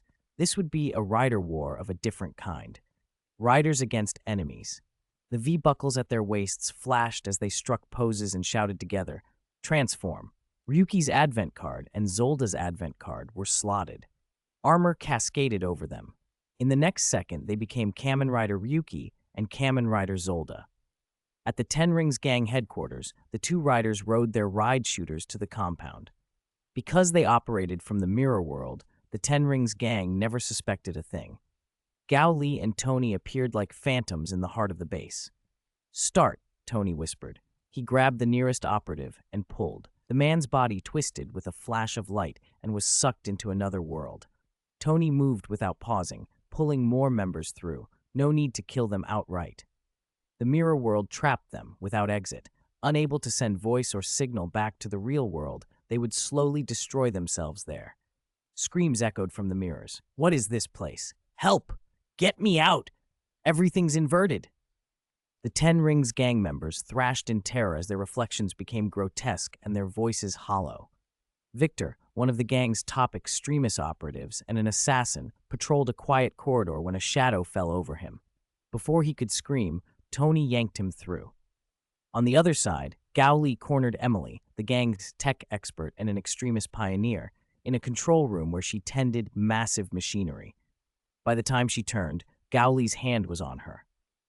He pulled her into the mirror world without a sound. Mid- and high-level members were no safer. An executive lounging in a private room, counting spoils from their terror campaigns, operatives at posts, guards on patrol. One by one, they were seized and dragged into that cold, inverted realm, left to become lost within the mirrors. A face appeared in the reflection of a glass ornament, and a hand reached out from it to seize the officer's arm. Wah! The officer barely had time to scream. In the next instant, his body dissolved into the air and vanished from the real world. There had been another officer patrolling the base, Marcus, who reacted fast when Gao Li moved. He counterattacked as a combatant, even unleashing Extremis's high-temperature ability. But Gao Li's speed was beyond imagination. Having contracted with Muso Dragon, he tolerated the heat far better, dodged Marcus like lightning, ignored the scorching Extremis, grabbed his wrist, and pulled him silently into the mirror world. Like that, Tony and Gao Li slipped through the base. Their assassinations were utterly silent, death in the night. The Ten Rings members barely noticed before people began to disappear. In a short time, they had achieved a great deal, but neither man showed any sign of stopping. Their mission wasn't done until the terrorist organization was crushed. Their cooperation grew more seamless with every kill. They covered and supported one another. Every move caught enemies off guard. Even Ten Rings members enhanced with Extremis, faster, stronger, couldn't withstand the bizarre mirror world assault. Gao Li only had to close in and, using Kamen Rider Ryuki's power, drag them into the mirror world. Once a small number had been siphoned away, Tony would bring out the summoner, switch between heavy fire weapons, and unleash cannon barrages to finish any survivors. Fear spread through the base. Small groups of gang members whispered in corners, watching their numbers shrink and puzzling over the lack of bodies. "Have you heard? Tom from District 3 is missing," one man whispered, face pale. "This isn't the first time," another said. "If they're fleeing, why would so many people vanish?" "Panic deep, boss. Shouldn't we go out and investigate?" a trusted subordinate asked. "Yes, we can't just sit here," another urged. Killian snapped, voice hard as he activated Extremis, his face flushed. "Quiet, you fools. Do you realize how vulnerable we are? Going out now will only make things worse." They argued, terrified and helpless. Killian tried to compose himself. "All right," he said finally. "Send out teams to search. Find our people. Look for clues." The members split up and swept the base, checking every corner. They found nothing and kept disappearing. By the time the search party staggered back to report, only 1 in 10 remained. How could this be? What is going on? Killian was near breakdown. Haunted? No. Evacuate. Get out of here. That he, a scientist, could be frightened into irrational hysteria was almost laughable. "Think that's enough, Gao Li. If we keep toying with him like this coward will run," Tony murmured. Maybe," Gao Li answered. "Besides, there aren't enough left to bother with more assassinations." 2 voices answered in quick succession from behind Killian. He whirled. 2 masked, armored figures stood there, familiar voices calling each other Stark and Parker. Rage flared, Extremis burning hotter. "It's you!" Killian roared. "Stark, Parker, I'll admit you surprised me, but you've had your revenge. No need to finish me, is there?" Tony's reply was a cold scoff. He pulled a card from his Advent deck and slotted it into the Advent Beast. Final vent. The Advent Beast materialized at his side. Tony connected it, then aimed. "Because of all your fear, they're gathered right here. Perfect chance to clean house." Killian's men surged forward in a desperate charge. "This is a return gift for bombing my house," Tony shouted. He pulled the trigger. A rain of fire erupted, meteoric streaks, and a cascade of bullets. The Advent Beast's barrage struck the base, tearing through walls and structures. Flames and explosions braided into a monstrous, roaring blaze. Smoke choked the air. The Ten Rings members' charge collapsed. They scattered for cover, only to be blasted away as Tony hammered the base with relentless firepower. His goal was total annihilation of the Ten Rings' stronghold, prevent them from ever operating again. Under the barrage, buildings shuddered and collapsed. Missiles and laser beams speared down in a violent storm, turning the base into a smoldering ruin. Screams, explosions, and the dying cries of men filled the wreckage. One by one, the Ten Rings fell. In minutes, the fortress had been ground to rubble. Tony let out a tired breath as he ended the final vent. The Advent Beast flickered and retreated back into the mirror world, spent. "That was effective, but it took a lot out of me," he admitted. "It's not over," Gao Li said suddenly, pointing to the center of the ruins.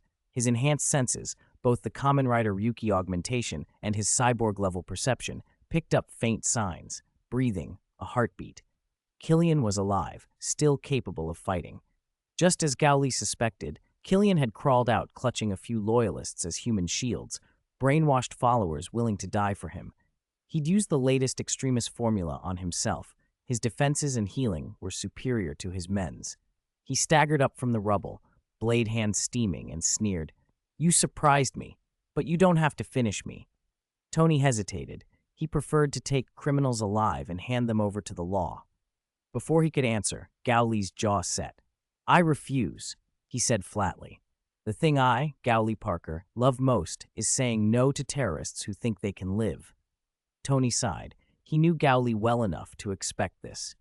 Gao Li pulled a card from his advent deck and fired it into the advent beast. Final vent. Musu Dragon roared out of the mirror world and wrapped around him. Killian's face drained as he realized, and he lunged, blade raised, thinking heat would melt the armor. Gao Li leaped high, Muso Dragon spitting a torrent of flame. Killian scoffed, counting on his extremist heat resistance, but Gao Li's final vent carried far more than fire. It hit with overwhelming kinetic force as well. Killian didn't stand a chance. Boom! The blast ripped him apart. His body was consumed in a fiery explosion, torn to pieces by the dragon's inferno. When the light faded, there was only silence. Tony only let out a small, weary sigh. The Extremis and Ten Rings incident had been settled, for now. When they returned to TPC, the Victory team members learned belatedly what had happened and stared, incredulous. What about the full deployment they'd planned? The non-field director and consultant had already handled it all. Life settled back down. Gao Li convened a small meeting with his partners to review progress on major projects. His Kamen Rider 2 system neared completion. Tony continued evolving the survivor power. Bruce pushed ahead with analysis of the desire driver. Each of them had multiple projects, and the three geniuses treated many of those efforts as collaborative ventures, switching leadership to whoever fit a problem best.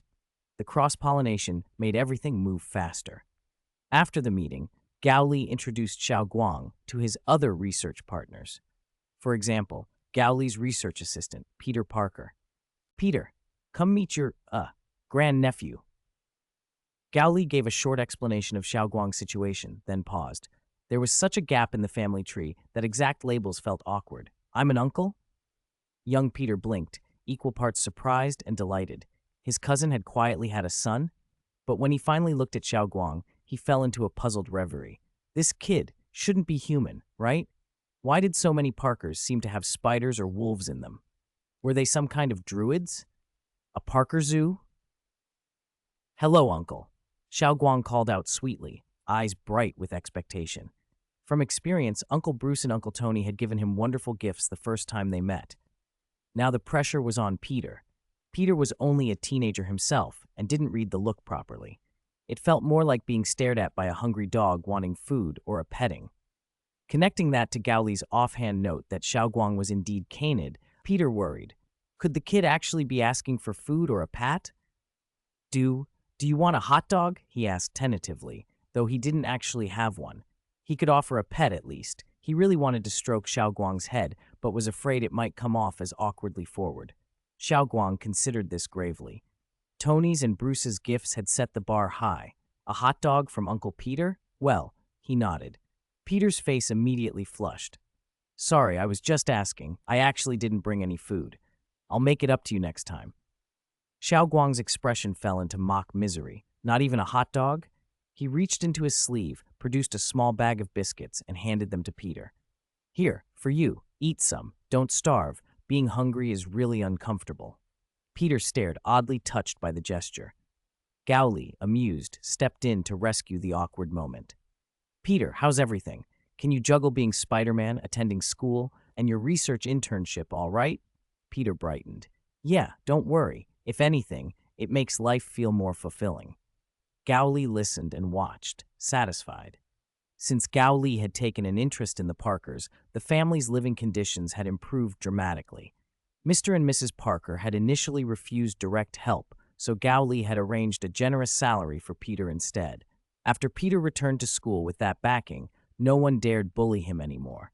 The veteran guidance from people like Gao Li and Tony, plus the gear they provided and the permission for TPC to assist him, had turned Peter from a lone vigilante into someone with real support. Research was Peter's passion anyway. Gao Li's projects were irresistibly sci-fi, and the boy threw himself into them.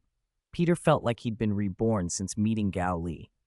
Seeing the kid steady and hopeful stirred something in Gao Li. He remembered how, when he'd first met Tony, he'd been the junior. Now, he was the one with juniors to protect and worry over. The feeling was both strange and gratifying. Still, the more he thought about young people, the more Gao Li's mind drifted to the report Shocker had filed the day before. Like in the DC files he sometimes recalled, Gao Li kept archival fragments of other universe heroes and handed them to subordinates to investigate.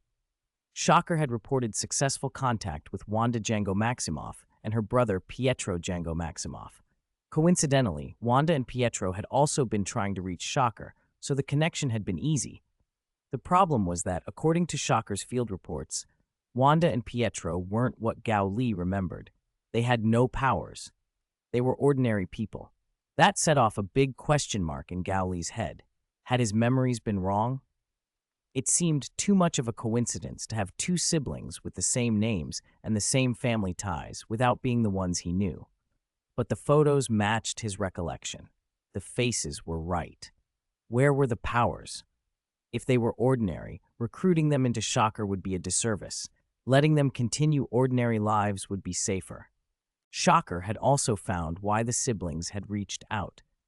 Their family had been killed when they were children by weapons built by Stark Industries, and they wanted revenge on Tony Stark. To find someone who could help them, they'd hunted powerful organizations and actually found Shocker. Gao Li admired their initiative, but their line of blame struck him as odd, hating the maker of the knife rather than the person who stabbed. Still, it wasn't his fight. Gao Li filtered sensitive parts of the file and forwarded them to Tony. This was Tony's headache to handle. If the siblings were ordinary people, Tony could try to counsel them and see whether they could be sponsored into safe lives. If, on the other hand, their powers developed later, it would be better to reconcile sooner rather than after they became dangerous. Meanwhile, life at TPC was anything but quiet. After S.H.I.E.L.D. had merged into TPC, the organization now had access to Shocker's networks more openly, and that had quickly paid off. An anomaly had been detected in Britain, a spatial connection to an unknown place that local children had discovered and were treating like a game. Throw something into the anomaly, and it vanished without a trace, like a stone sinking into the sea. That caught Gao Li's interest. He activated his suit, Kamen Rider's own, and teleported to the scene. TPC had already cordoned off the area. The staff recognized Gao Li's biological armor and rushed over to report. A witness says her friend has been missing for some time because of that spatial anomaly. The missing person is named Jane Foster. Her records show she was involved in the New Mexico incident and knows the target, Thor. Before the agent finished, another investigator darted up. Jane Foster has been found. She was lying here on the scene. No one saw how she appeared. It was like she materialized out of thin air. Gao Li's interest sharpened. Take me to her. Jane had only just come around by the time he arrived. A little dazed, she asked, What happened to me? She explained slowly. Her instruments had picked up abnormal fluctuations at the site, and she'd come to investigate. Then she had tripped into an alien space, surrounded by an unfamiliar, energy-like matter, and after that she remembered nothing until she opened her eyes and saw a masked, armored man. Sorry, I forgot to undo my transformation. I didn't mean to scare you. Gao Li produced a small device from his waist, and with a gust of wind his armored form folded away back to the man she'd seen on the news. Jane's eyes widened. I've seen you on the news. Gori Parker. He nodded. That's me. I need to ask a few more questions. Your friend reported you missing. I'd like you to come back to TPC for further investigation, primarily for your health. Jane's muscles tensed at the thought of official custody. She'd had an unpleasant run-in with S.H.I.E.L.D. in New Mexico. S.H.I.E.L.D. had confiscated her equipment when they met Thor. She remembered that Gao Li had somehow ordered the gear returned, and now the man himself stood there offering safety. Still, she pictured the old accounts of people suffering from unknown radiation and decided she couldn't chance it. All right, she said carefully. But TPC must guarantee my rights and not treat me like S.H.I.E.L.D. did before. Gao Li offered a disarming smile. You have my word.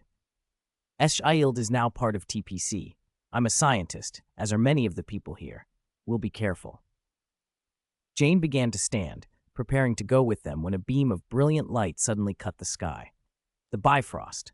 Thor's voice echoed as the light scattered. Jane!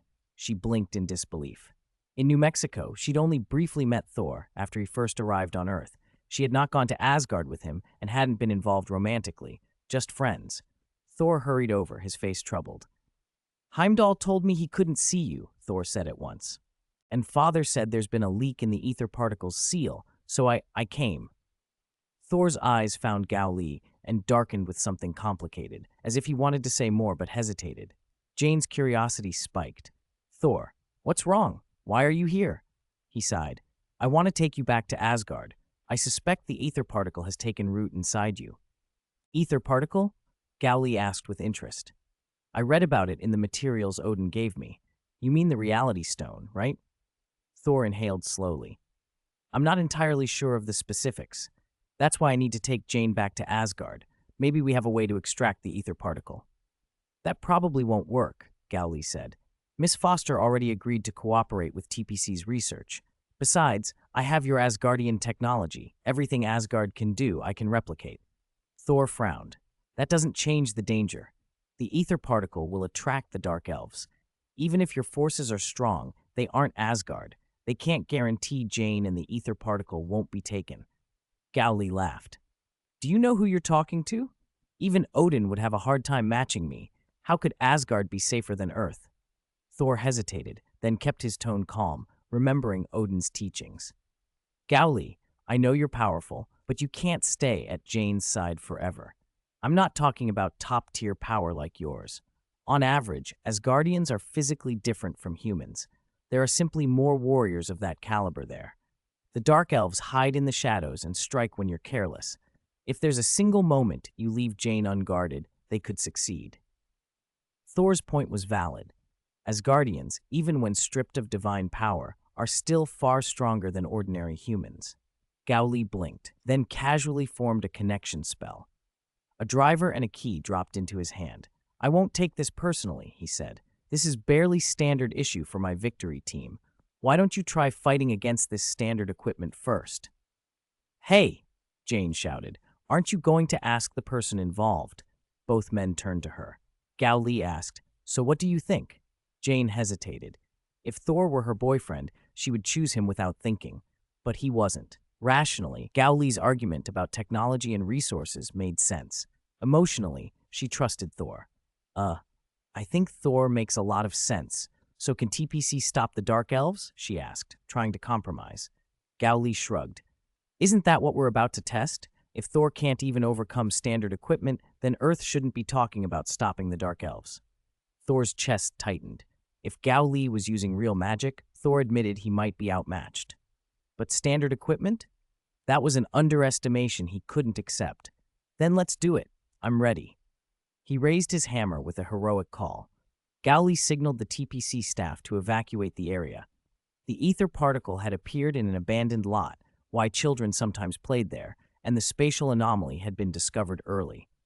Once everyone was at a safe distance, Gao Li buckled on the O1 driver, pressed the grip button, and spoke the words that set the system into motion. Hyperjump. He then slid the shining assault hopper key into the driver for authorization and lifted it. Overrise. High above, the Zia satellite responded first, sending a beam down to the shining assault hopper. A second beam followed from the Arc satellite. Gao Li had launched Arc as essentially a duplicate of Zia, deliberately isolated from human corruption. 2 authorization signals locked in. Thor watched, unease tightening his features.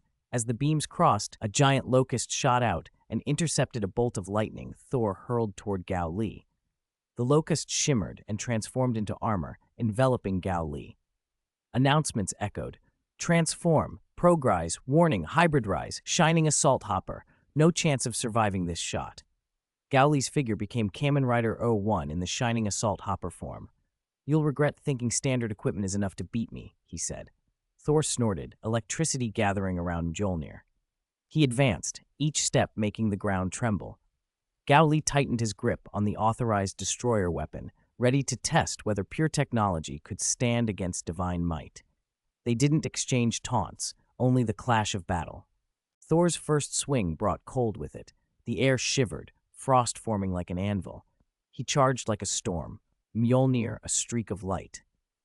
Gao Li moved with cold, precise mechanics. The Shining Assault Hopper's greatest asset was its computational core.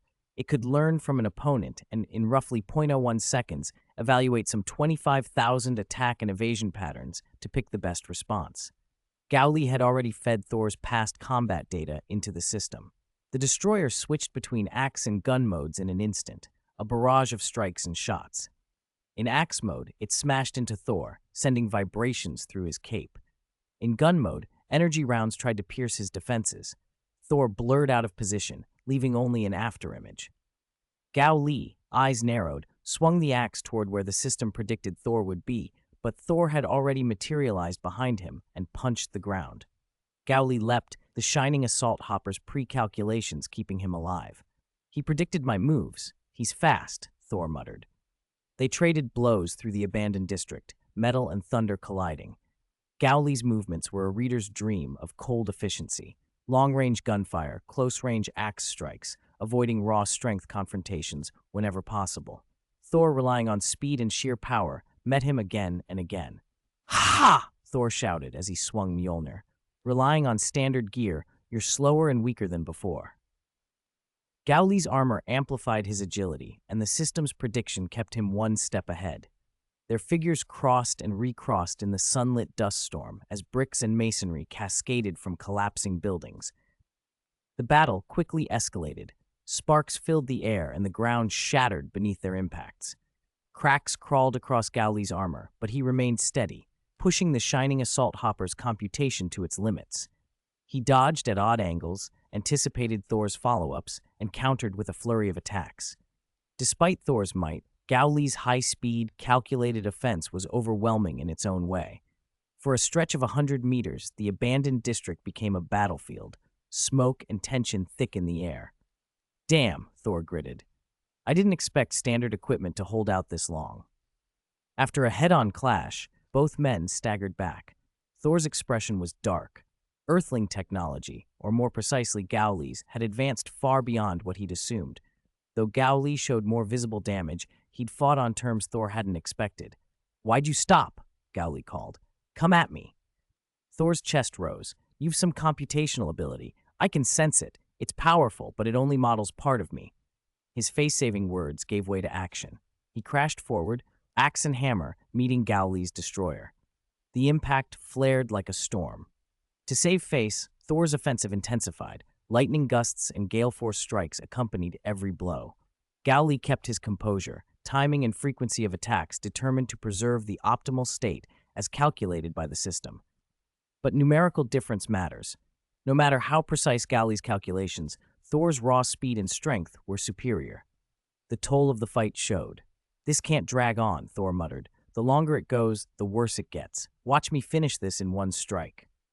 Mjolnir blazed, a light so fierce it seemed to try to bleach the world. Thor charged, thunder and wind roaring behind him. Gao Li didn't dodge. He dropped the destroyer, pressed a key, and braced a counter. Assault charge, shining storm impact. Gao Li's right foot anchored, electronic light spiraling around him. He launched, meeting Thor midair. Radiance and force collided in an explosion like thunder meeting lava. The shockwave swept the area. When the dust settled, both were on their feet, but Thor spat a mouthful of blood. Gao Li's Shining Assault Hopper armor, however, had completely failed, overloaded and shattered, reverting him out of his transformed state. Gao Li himself had an incredibly strong constitution, easily shrugging off the impacts transmitted through the armor. He even looked to be in better shape than Thor. It was genuinely hard to tell who would come out on top.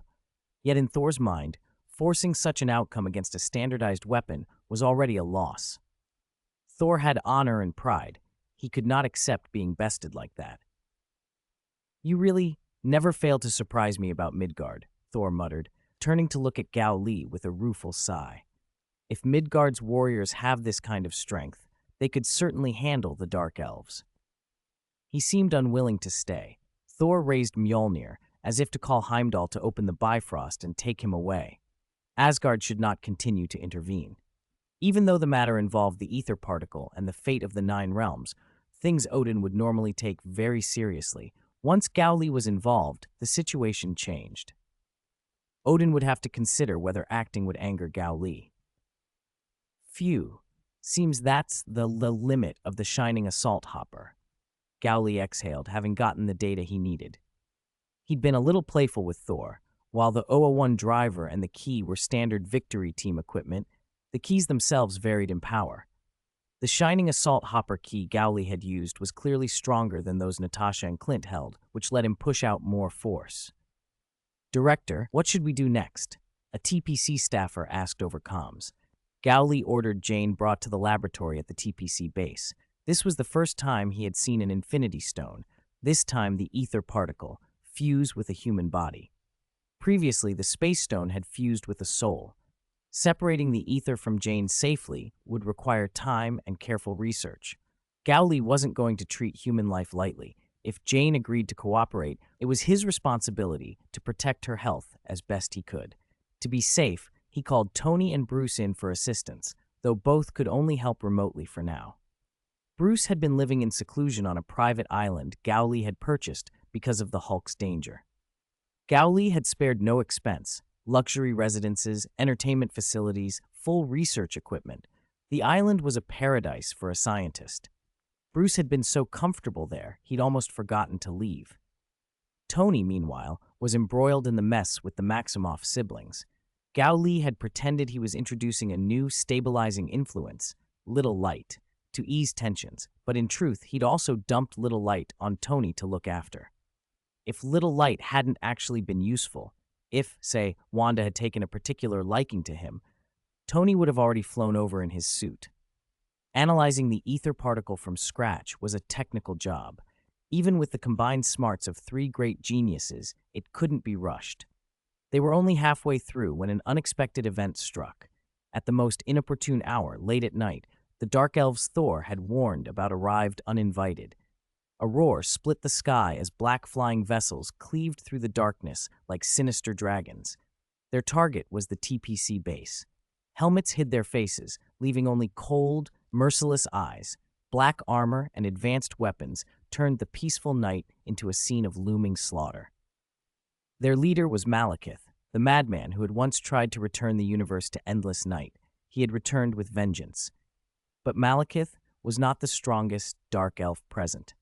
The true powerhouse was the Cursed Warrior, a being Malekith had fashioned from fragments of the ether particle. Fueled by the Reality Stone's power, the Cursed Warrior embodied the pinnacle of dark elf technology. His combat ability was staggeringly high, far beyond Thor in speed and strength. It made grim sense. Infinity Stones sometimes expressed their might better through beings and artifacts derived from them than through direct use. Captain Marvel's power, originally drawn from the Space Stone, was the prime example.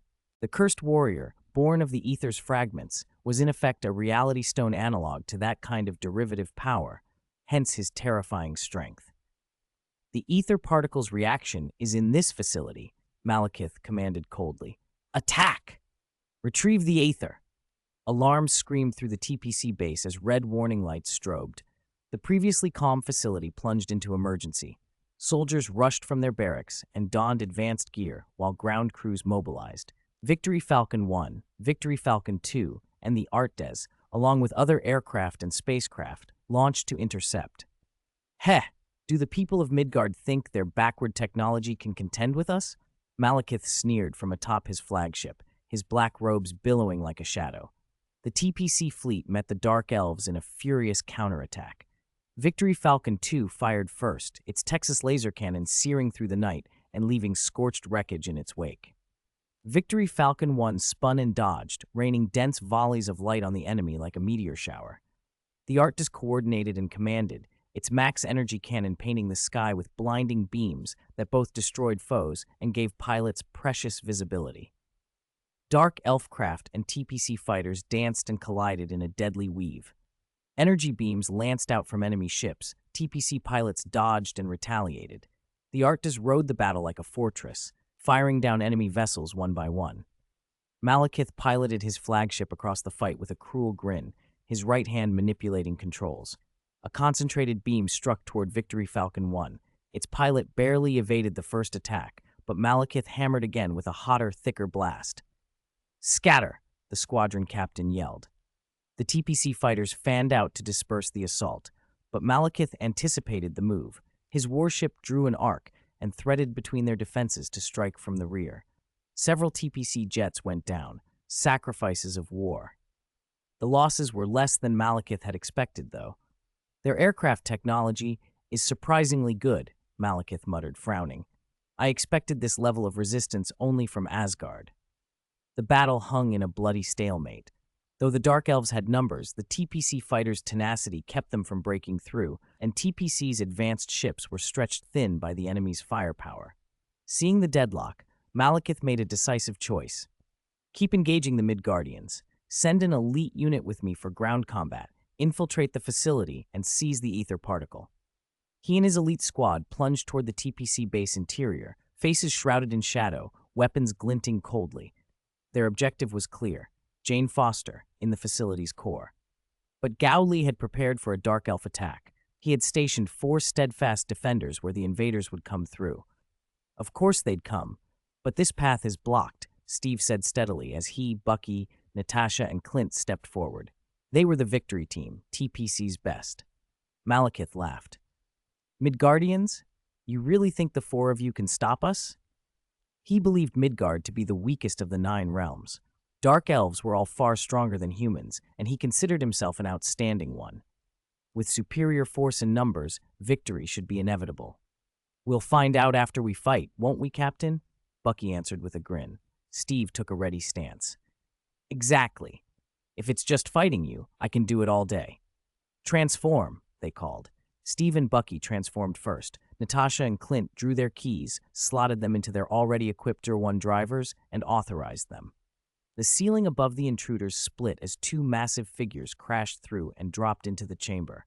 "What the hell are those things?" Malekith frowned. Natasha and Clint slammed in their keys. "Transform. Progress. Jump up. Rising hopper. A jump to the sky. Turns into a rider kick. Transform. Progress. Continuous shot. Shooting wolf. Elevation increases as the bullet is fired."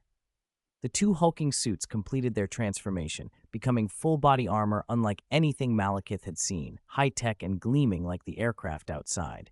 When had Midgard evolved like this? Flashy, but useless next to raw power. Malekith scoffed. The fight erupted. Malekith moved like lightning through the base, his fists whipping wind. Steve and Bucky stepped up together to meet him, and the 3 collided like meteors. Fists met with explosive impacts. Malekith's superior speed and strength let him stand toe-to-toe with both of them at once. "This guy is strong," Steve and Bucky thought, surprised. Even with Gowli's upgrades, they weren't finishing him. Malekith's physical capabilities matched Thor's. A 1-against-2 fight still left him dominant.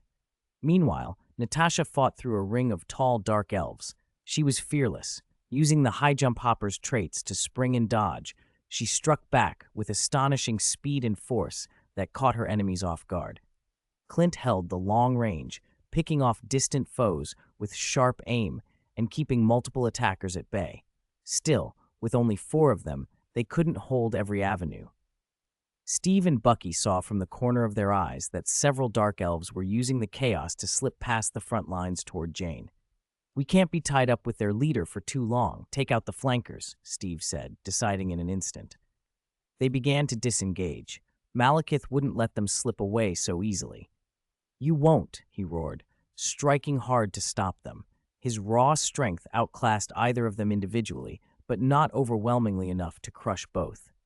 Steve and Bucky, driven by instinct and speed, blocked his blows and countered, managing to push him back for the moment. Then, taking advantage of that momentary opening, they vanished in an instant. Both moved with incredible speed. Once they broke free from Malekith, they wove through the Dark Elves' ranks like elusive shadows, felling foes as they went. Their raw strength couldn't match Malekith's, but compared to the other Dark Elves, it was more than enough to dominate the battlefield. Steve's charge could send enemies flying, and each follow-up punch left Dark Elves bleeding. He stood like an immovable mountain. Only he moved, blocking the enemy's advance. Bucky was a nimble black cat, his fists lightning fast, every swing dropping another foe. Natasha was different still. She seemed to vault impossibly far with a single leap, and her kicks packed enough power to shatter bones if she landed them right. With the shooting wolf system assisting him, Clint, already an excellent marksman, became deadlier still, predicting movements and reacting with surgical precision.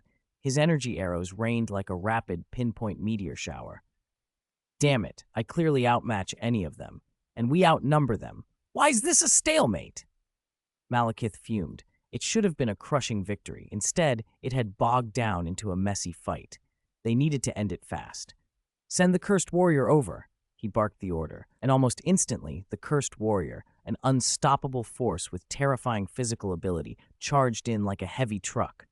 One leap covered impossibly long distances. He crashed into the battlefield like a meteor. Boom. The 4 members of Victory Team blinked at the newcomer, then immediately threw themselves at him. Whoever he was an enemy. Their assault came like a storm, but the cursed warrior remained immovable, rock-steady, matching and even exceeding their speed and strength. The clash shook walls and ground. Victory Team's attacks and defenses were practiced, coordinated from daily training, but every counter from the cursed warrior shoved the 4 back several paces. This new enemy's stronger than we thought, they realized with mounting alarm. Their combined strength could hold him for now, but they had no energy to spare, blocking the rest of the Dark Elves. "Oh no, what do we do?" they muttered, anxious. Malekith's lips curled into a triumphant smile. He led his elite squad toward the rear, confident the tide had turned. Then a roar cut across the field, audible even inside the base. "Hulk, attack!" Explosions followed as Dark Elves' aircraft were shredded midair by a muscular green giant. "Dr. Banner has arrived," the team cheered.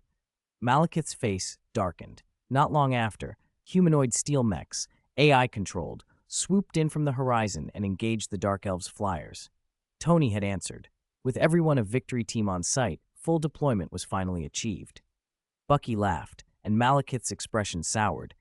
"It doesn't matter. We still have the upper hand. Our plan is almost complete," he sneered. "Is that so?" Someone called from a spatial gate that opened out of nowhere. Gowley stepped through, toyed with a yellow memory in his hand, and surveyed the battlefield with a smirk. "Rare to have guests at my base. I'll entertain them properly." "Are you the Emperor of the Midgardians?" Malekith asked, eyes narrowing. A perfect target for capture, he thought. "Cursed warrior, kill this one." At the command, the cursed warrior abandoned his fight with Victory Team and roared toward Gao Li. "Oh, a good experimental subject," Gao Li purred, eyes lighting up. He swapped the zone memory in the Lost Driver for the yellow memory. "First, I'll test the power of the Mind Stone on you. If it's stable, I'll see whether it can resolve Bruce's predicament. Thank you for contributing to Bruce's safety." He flicked the Lost Driver and announced, "Mind!" The cursed warrior's punch slammed toward him. Gao Li barely dodged and slapped his palm against the creature's abdomen. Yellow energy flooded the cursed warrior's body. In an instant, Gao Li invaded his mind, reading his psyche through and through. Practically an unrecoverable mess, Gao Li sighed. No, mess flatters it. Through fragments of memory, he'd already pieced together the cursed warrior's creation. Ether particle fragments had granted immense power, but also shred the psyche from within. Physically, the cursed warrior could rival and perhaps beat Thor, but mentally, he was full of holes. In front of the Mind Stone's power, that weakness was exposed. Before the cursed warrior could throw another blow, Gao Li fitted the mind memory into the finisher slot.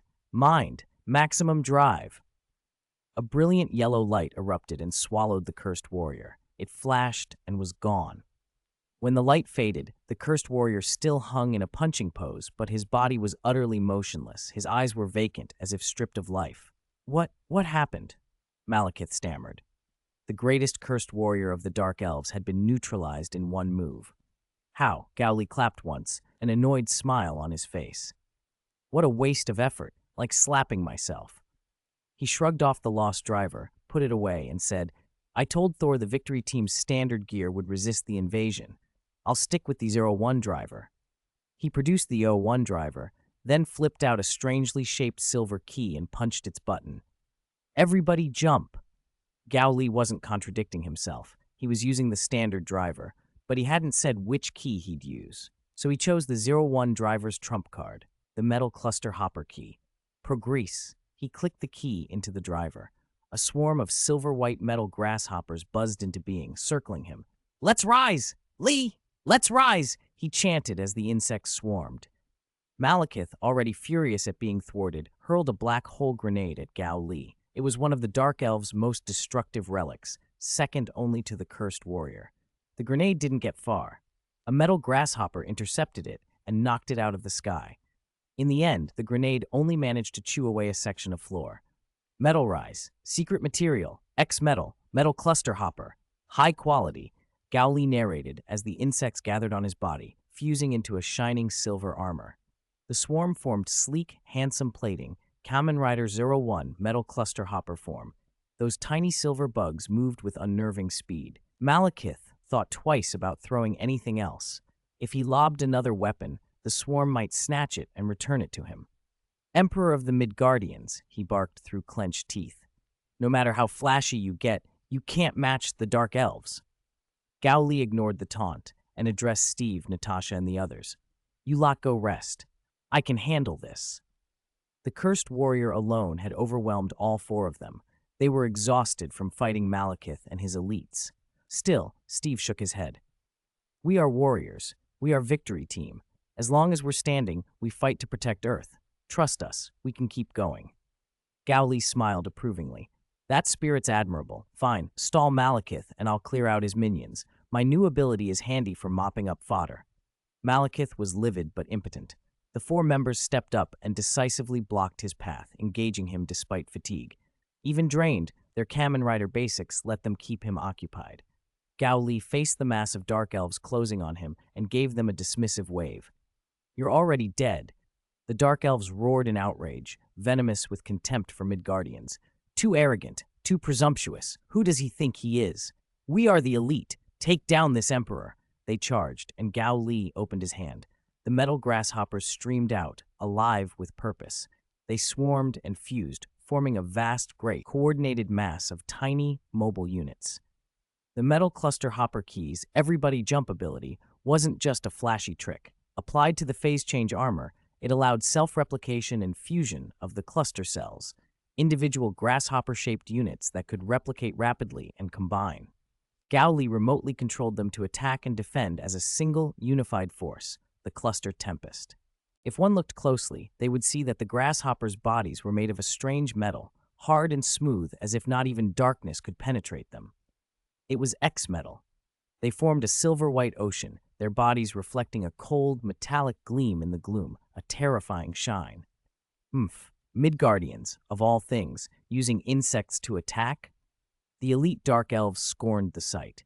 Even after seeing the metal cluster hoppers swat away the black hole grenades, they only admired the insects' agility.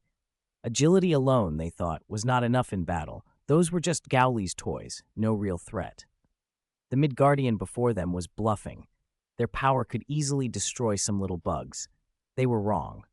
"You Dark Elves, you used to think yourselves the greatest race, didn't you?" Gao Li sneered, his voice carrying through the TPC base. "Look at these metal cluster hoppers. Taste their true power. The insects you look down on are your terminators." At his words, the swarm moved. The hoppers circled like a pack of hunting cheetahs, zeroing in on the Dark Elf elites.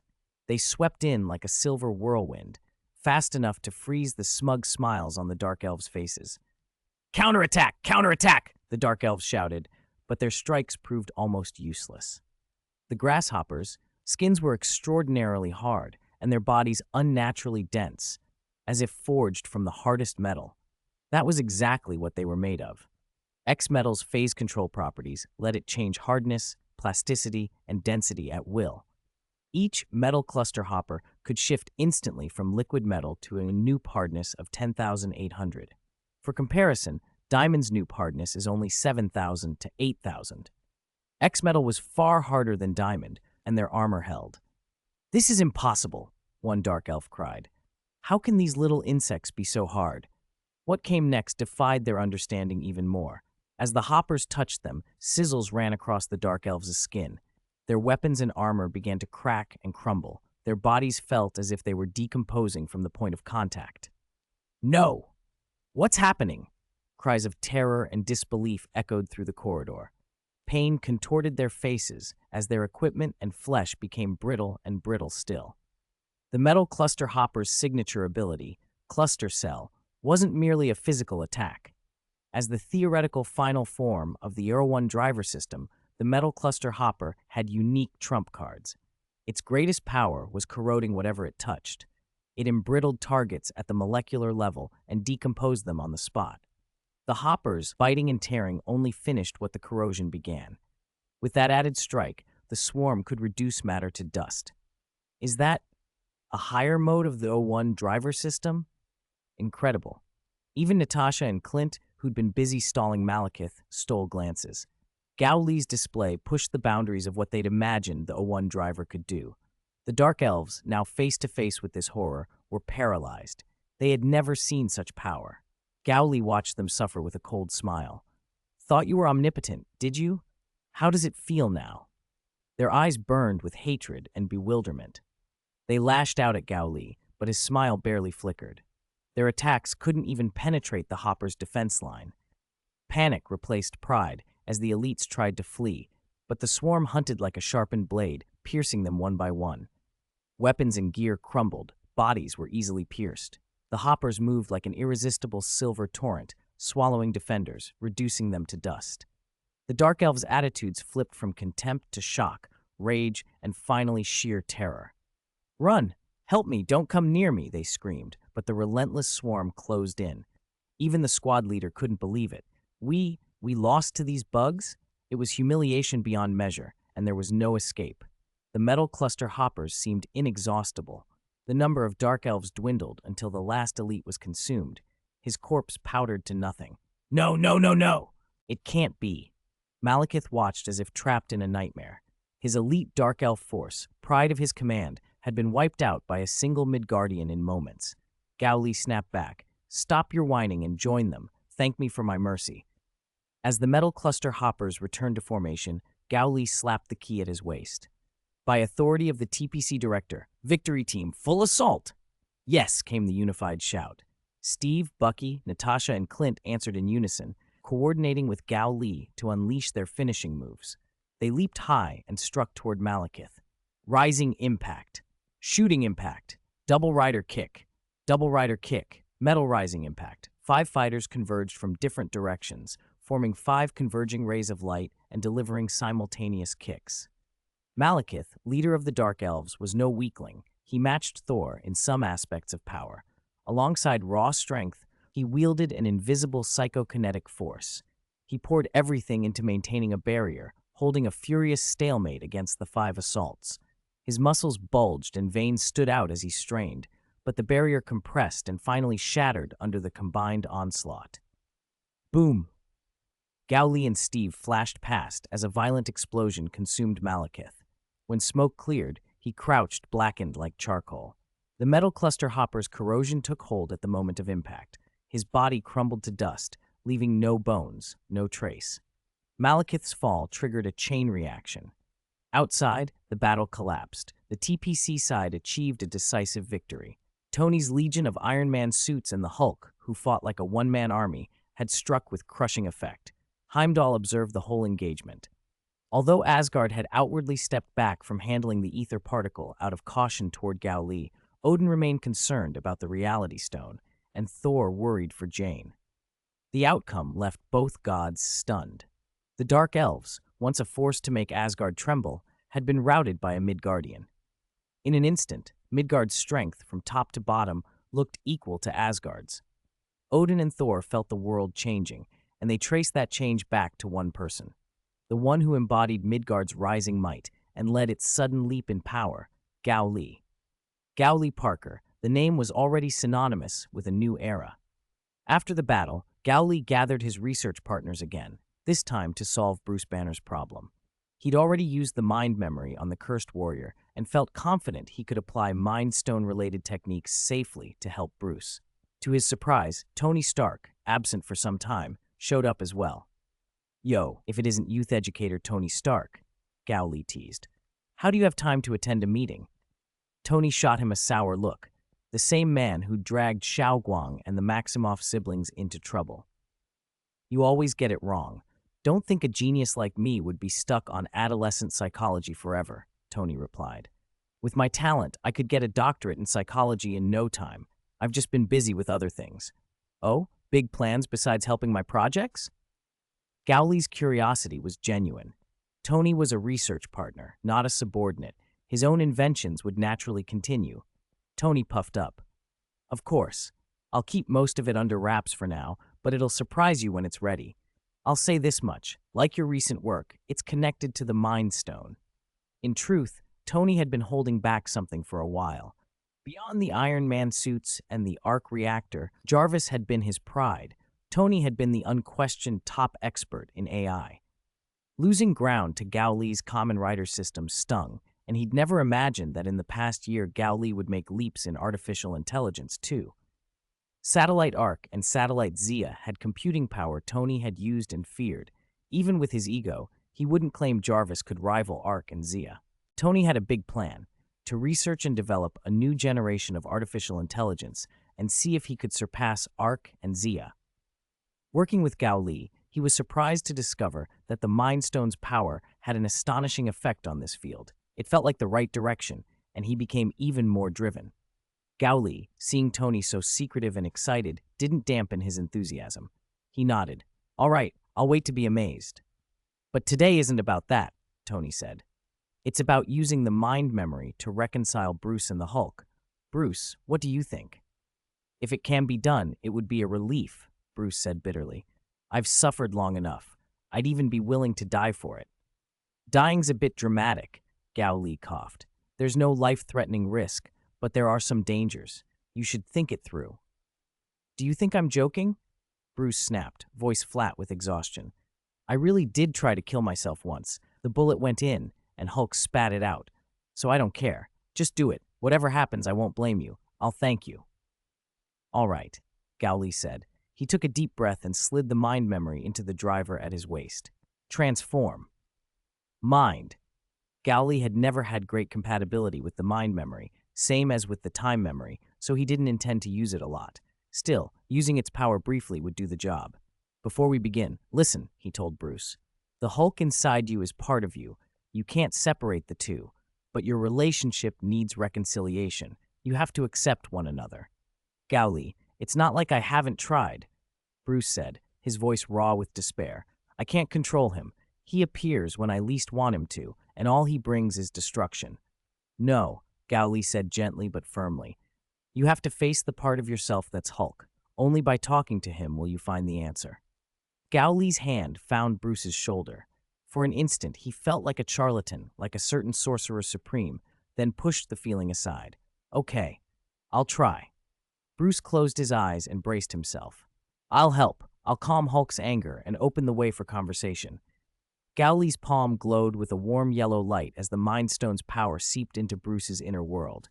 Bruce felt a comfortable warmth, and his thoughts cleared. Is this the Mind Stone? He breathed. Guided by Gowley, Bruce dove deep into his consciousness to seek out the Hulk. In the depths of his mind, he found him, huge and furious, but also wounded and childlike. From Bruce's perspective, the Green Giant was sitting quietly, eyes full of confusion and unease. This is the first time I've seen him so clearly, Bruce thought. Bruce saw the Hulk's pain, his fear, and an aching loneliness. In that moment, Bruce understood Gowley's point. This wasn't outright hostility between two beings. It was two parts of the same person that needed reconciliation. Hulk, Bruce whispered. Hulk's eyes flashed. Why did you make Hulk exist? He roared. Hulk wants to leave this world. Nobody likes Hulk. Bruce was silent for a long beat, then slowly said, I understand you feel pain and loneliness. You're my friend. I can't make you bear this alone. Friend? Hulk snarled. Yes, Bruce said. I used to be afraid of you, but I know we're one. Your anger and power are part of me. I can't deny that, but I don't want to fight you. I want us to find a way to get along. Under the Mind Stone's influence, Gowley kept Hulk's agitation suppressed so he could speak coherently. Bruce's sincerity penetrated the rage and touched the hurt beneath. The anger in Hulk's eyes slowly ebbed. You're here to protect me, Bruce continued, to release the pressure I can't hold. Let's face the world together, not tear it apart. Hulk looked at Bruce, and something complex flickered across his face, softer, almost thoughtful. Hulk knows. Hulk is angry and short-tempered, he admitted in a low voice. But Hulk is scared. Hulk doesn't want to hurt anyone anymore. Bruce felt his heart stir. He had always seen Hulk as a monstrous force, never understanding what drove him. He moved closer and gently placed his hand on Hulk. I understand your fear, Bruce said. You're strong. You're not weak like me. You can learn to control your anger. Believe that. We can find balance. Hulk met Bruce's eyes, and for the first time in a long while, found comfort in the sincerity there. He seemed to think, then nodded. Hulk will try. Hulk trusts Bruce. The big green hand reached out and stroked Bruce's cheek. In that instant, the barrier between them fell away. Understanding and acceptance replaced conflict. Bruce exhaled in relief. They had taken a huge step. They were no longer enemies, but partners. We're the closest people in the world, Bruce said softly. You're me, and you're not me. Let's walk into the future together. When Bruce opened his eyes, he felt a freedom he hadn't known in years. This was a new beginning. You did it, Gowley said, smiling. It was thanks to you, Gowley, Bruce said solemnly. If not for you, I might never have done this. No need to thank me, Gowley replied. You've helped me with research, too. Once a few scientists got talking research, it was hard to stop them. Tony, Gowley, and Bruce dove eagerly into projects they'd been wrestling with.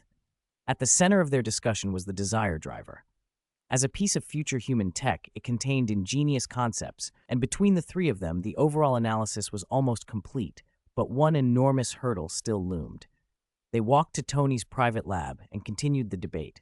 Tony, excited, turned his wrist gadget into a laser pointer and tapped complicated blueprints on the wall. In short, he said, this Desire Driver isn't just named for show. It literally uses desire. It's revolutionary. Bruce adjusted his glasses. Do you mean the driver can influence someone's desires by manipulating neurotransmitters? Not that simple, Tony said, eyes bright. But it can do something like that. I remember that section was your department, wasn't it?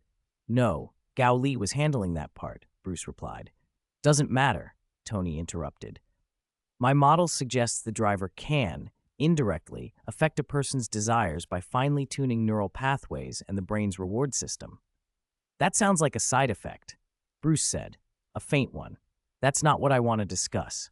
Bruce shrugged. I just want to make sure the tech is used ethically. That's only possible when we fully understand the driver, Gowley said with a laugh. We can make the buckles, but you two are right. Something crucial is still missing. Bruce thought for a moment, then his eyes lit up. I get it. You're not just talking about a Kamen Rider combat system. You mean the power inside the original ID core. Tony clapped. Exactly. That special Foxhead original core, I found it links to people's desires. The good side of that link, Tony continued, is it can materialize human desire as a kind of energy, call it a wish if you like. The bad side is that if that core is lost after linking, that part of the desire is likely to vanish. I dug deeper into that, Tony said. You both helped, so you know what I mean. The three finished each other's thoughts like a word game. Bruce picked up, that special energy contained in the ID core. It's a higher level, versatile force. Tony nodded. There's very little of it, but it's remarkable, almost universally applicable. Too bad the total amount is tiny, Bruce said. No matter what I do, I can't fully analyze it or synthesize more. Maybe our tech isn't advanced enough, Tony shrugged. I was tempted to pursue it, but even if we could recreate the driver and buckles, we couldn't grasp the essence of that energy, so I set it aside. Gowley fell quiet, thinking, if he wasn't mistaken, this might be the creation power. He remembered the system explanation saying the original owner of that Geats ID core was Fushi Ying Shou. The system didn't say which period of Fushi Ying Shou it referred to, so it wasn't impossible that it was the later Fushi Ying Shou who became the creator god. An ID core touched by the creator god, bearing a trace of creation power, that would explain the odd properties. While the three adults debated seriously, someone at the back spoke up with a very earnest expression about something not remotely serious. Tony, my lord's lab must be full of secrets, said Xiao Guang, blinking golden eyes. He never lets me in. I want to go explore. Pietro frowned. Xiao Guang, that's a bad idea. Stark's lab isn't somewhere you just wander into. It could be dangerous. Yeah, we shouldn't make trouble, Wanda added, joining them. Pietro felt uneasy about the little one's plan. If something goes wrong, it'll be bad. You're still so small. But I really want to see Tony my lord's lab, Xiao Guang said, looking innocently at Pietro. Wanda interjected, it's probably full of weapons. Stark wouldn't be happy. Xiao Guang merely showed a grin, with 4 sharp little canines. Don't worry. Tony my lord is a good man. He won't mind. Pietro and Wanda exchanged a look of scorn that felt oddly forced. After spending time with Tony and seeing more of him, both of them had begun, subconsciously, to soften toward the man. Full acceptance would come later, but neither could bring themselves to say it outright. So their minds retreated to the old stance, and the conversation drifted back to the lab and the mysteries within. Why should I give Stark any face? Pietro said with a half-smile. Fine, if you want to see his lab so badly, we'll go with you. He nodded to Wanda, who hesitated. Okay, but be careful. Don't do anything reckless. Xiao Guang jumped up, tail wagging. Great. Thanks, big brother Pietro, big sister Wanda. They wound through the corridors of Stark Tower, Xiao Guang bouncing ahead, his white wolf tail flicking now and then. Pietro and Wanda laughed at his enthusiasm. At last, they stopped in front of what looked like an ordinary door. Xiao Guang pushed it open. The room beyond was nearly dark, a faint glow leaking through the seam. From the smell, Uncle Tony spends a lot of time here, Xiao Guang said, stepping lightly inside. Mr. Light, although Mr. Stark hasn't explicitly told us what to do, I don't recommend going further. Before Jarvis could do anything physical to stop them, the lights in the room snapped on, and a bank of high-tech equipment and displays revealed itself. Jarvis's voice chimed, calm and procedural. I'll inform Mr. Stark. It's fine, I'm just looking. I won't touch anything, Xiao Guang said, brushing off the warning. It's not my first time in a lab. I used to spend lots of time in Dad's lab. His eyes lit up as though he were a child in a candy shop. Pietro and Wanda were similarly impressed by the gear. Jarvis began transmitting to Tony. Pietro warned that meant time was short. The lab door is further in, he said. Xiao Guang puffed out his chest with the sort of mischievous stubbornness that got a bored husky into trouble. The 3 of them pressed on until they reached a tall steel door, locked. Xiao Guang didn't hesitate.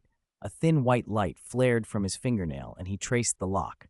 With a clean click, it parted. Wanda and Pietro stared at him for a beat, surprised by how capable the boy was.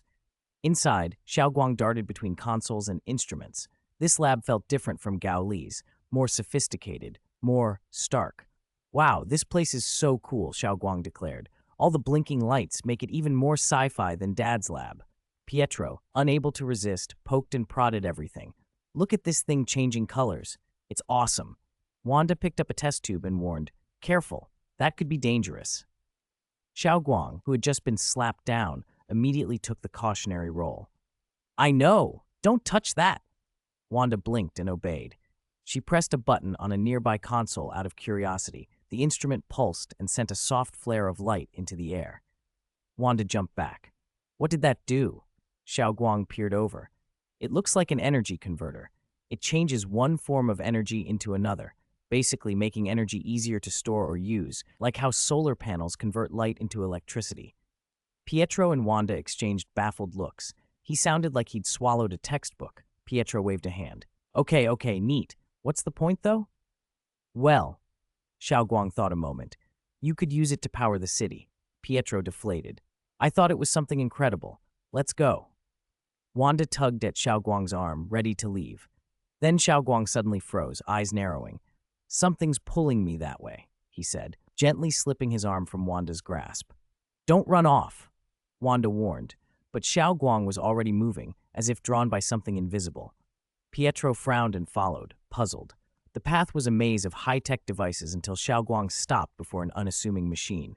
In its center sat a large, button-like core with a red fox emblem stamped on it. It hummed faintly. It feels special, Xiao Guang murmured, staring at the button. Wanda crouched beside him. Whatever it is, be careful. The button glowed softly, casting specks of light in Xiao Guang's pupils. He felt the pull stronger. Pietro glanced at Wanda. Do you know what that is? Wanda frowned. No, but it looks like... Xiaoguang's responding to it. It did look like a resonance. Xiaoguang clenched his jaw and turned his back to the machine, trying to keep from touching it. We should go. If I don't leave now, I won't be able to stop myself. The moment he said it, alarms shrieked through the lab. A hologram of Tony Stark flickered to life above the console. Jarvis told me everything, Tony said coldly. What are you doing here? We just wanted to see the lab, Pietro answered. This is not a place for you, Tony snapped. It's dangerous. You could get hurt. Wanda, who already harbored a few grievances against Tony, bristled at the tone. We haven't been in danger. We only wanted to look at your inventions. You don't need to be so tense. Tony's expression softened a fraction. Maybe I spoke harshly. The lab really is dangerous. I hope you understand. Xiaoguang looked at Tony, guilt and embarrassment written all over his face. I'm sorry, Uncle Tony. We shouldn't have come in without permission. It was my idea. Pietro and Wanda had nothing to do with it. Behind Tony's hologram, Gao Li was visible, suppressing a chuckle at Tony's discomfort. You're still laughing? Tony barked. Gao Li straightened. Xiaoguang, no snacks tomorrow. All right, Xiaoguang muttered, lowering his head. Bruce Banner, the third figure in the projection, leaned forward with concern. Guys, the light behind Xiaoguang is getting brighter. They all turned to watch. Indeed, the glow surrounding Xiaoguang intensified. Xiaoguang whirled around, startled by Tony's sudden projection, and reflexively, his hand brushed the fox-emblazoned core. Ah, he stammered. I think I touched it by accident. He stepped aside, and the scientists on the other end of the call leaned closer to their screens. Is that the primeval ID core? Tony, Bruce, and Gao Li exchanged stunned looks. Jarvis, pull up on-site data, Tony ordered. Data scrolled across the displays as the three men studied the readings. The primeval ID core is resonating with Xiaoguang, Bruce said. Why is that happening? What's the mechanism? Tony asked. Maybe there's a commonality between Xiaoguang and the energy in that core, Gao Li mused, stroking his chin. He'd suspected something like this before. Xiaoguang's power wasn't ordinary. It was, in a sense, the original essence of God, a life born from pure divine energy. The ID core's energy might be an expression of creation power, perhaps even Fuxi Ying Shou's creation power. If both are forms of creation power, resonance would make sense. Xiaoguang, Gao Li said, eyes bright with a speculative gleam, touch the ID core again and see if you can guide its energy into your body. Xiaoguang blinked, puzzled but willing. Okay, I'll try. He reached out and gripped the white, fox-emblazoned core. The moment his skin met its surface, the core's energy seemed to recognize him and poured outward. The power flowed toward him as if seeking a host, and it moved into him willingly. Although both energies were forms of creation power, Xiaoguang's original divine essence was on a higher plane. In comparison to the core's creation power, roughly analogous to the DC Universe's anti-crisis energy, Xiaoguang's essence was even more advanced. As a partial incarnation of that original essence, he presented the ideal vessel. The ID core's energy, drawn to him, began to integrate, drilling into him as if it had finally found its rightful place. Section 179. Daddy, it went inside my body on its own. It feels so big, warm, and even a little comfortable. Gao Li cut Xiaoguang off before the boy could make the description any more suggestive. What are you even saying about the power of creation? But watching Xiaoguang, Gao Li's expression shifted. This was exactly why he'd let the child try it. Think about it, Gao Li said to himself. Xiaoguang came to the Marvel Universe by entering my soul as an energy form and traveling with me. Xiaoguang's body here is essentially energy converted into matter. So when Xiaoguang returns to the DC Universe in the same way, the power of creation that entered him will follow as energy into my soul. Then when I go back to the DC world, I'll use the Lord of Magic's authority to imprint it. A villainous grin spread across Gao Li's face. The plan had worked. He hadn't spoiled the kid for nothing. If everything went right, the power of creation would be his. No, he shouldn't hold back. This was his moment. He let out a delighted, slightly mad laugh. I didn't expect such progress. Heaven truly helps me. Xiaoguang, you did great. You made a huge contribution. You can have snacks tomorrow. Tony can't stop you. I said so. Tony stared at Gao Li speechless. Don't celebrate yet. Do you remember what I just told you about the desire driver's properties? This applies to that omnipotent power too. Based on my tests and experiments, to use it most efficiently, you need desire, or rather, wishes, as an adjuvant. It might even be said that wishes are crucial in the process. The more consistent the wishes are, the more that energy can be directed precisely. Bruce picked up the thread. And if we're talking about wishes, that's even more ethereal. It's not just the simple changes in desire inside biological systems we were discussing. You can't see or touch it. How would you collect it? Study and quantify it, then apply it practically? That's extremely difficult. Gowli pouted. Don't be a spoilsport. Believe in our wisdom and future technology. We'll figure this out soon. What makes you so confident? Tony raised an eyebrow. No reason, Gowli said solemnly.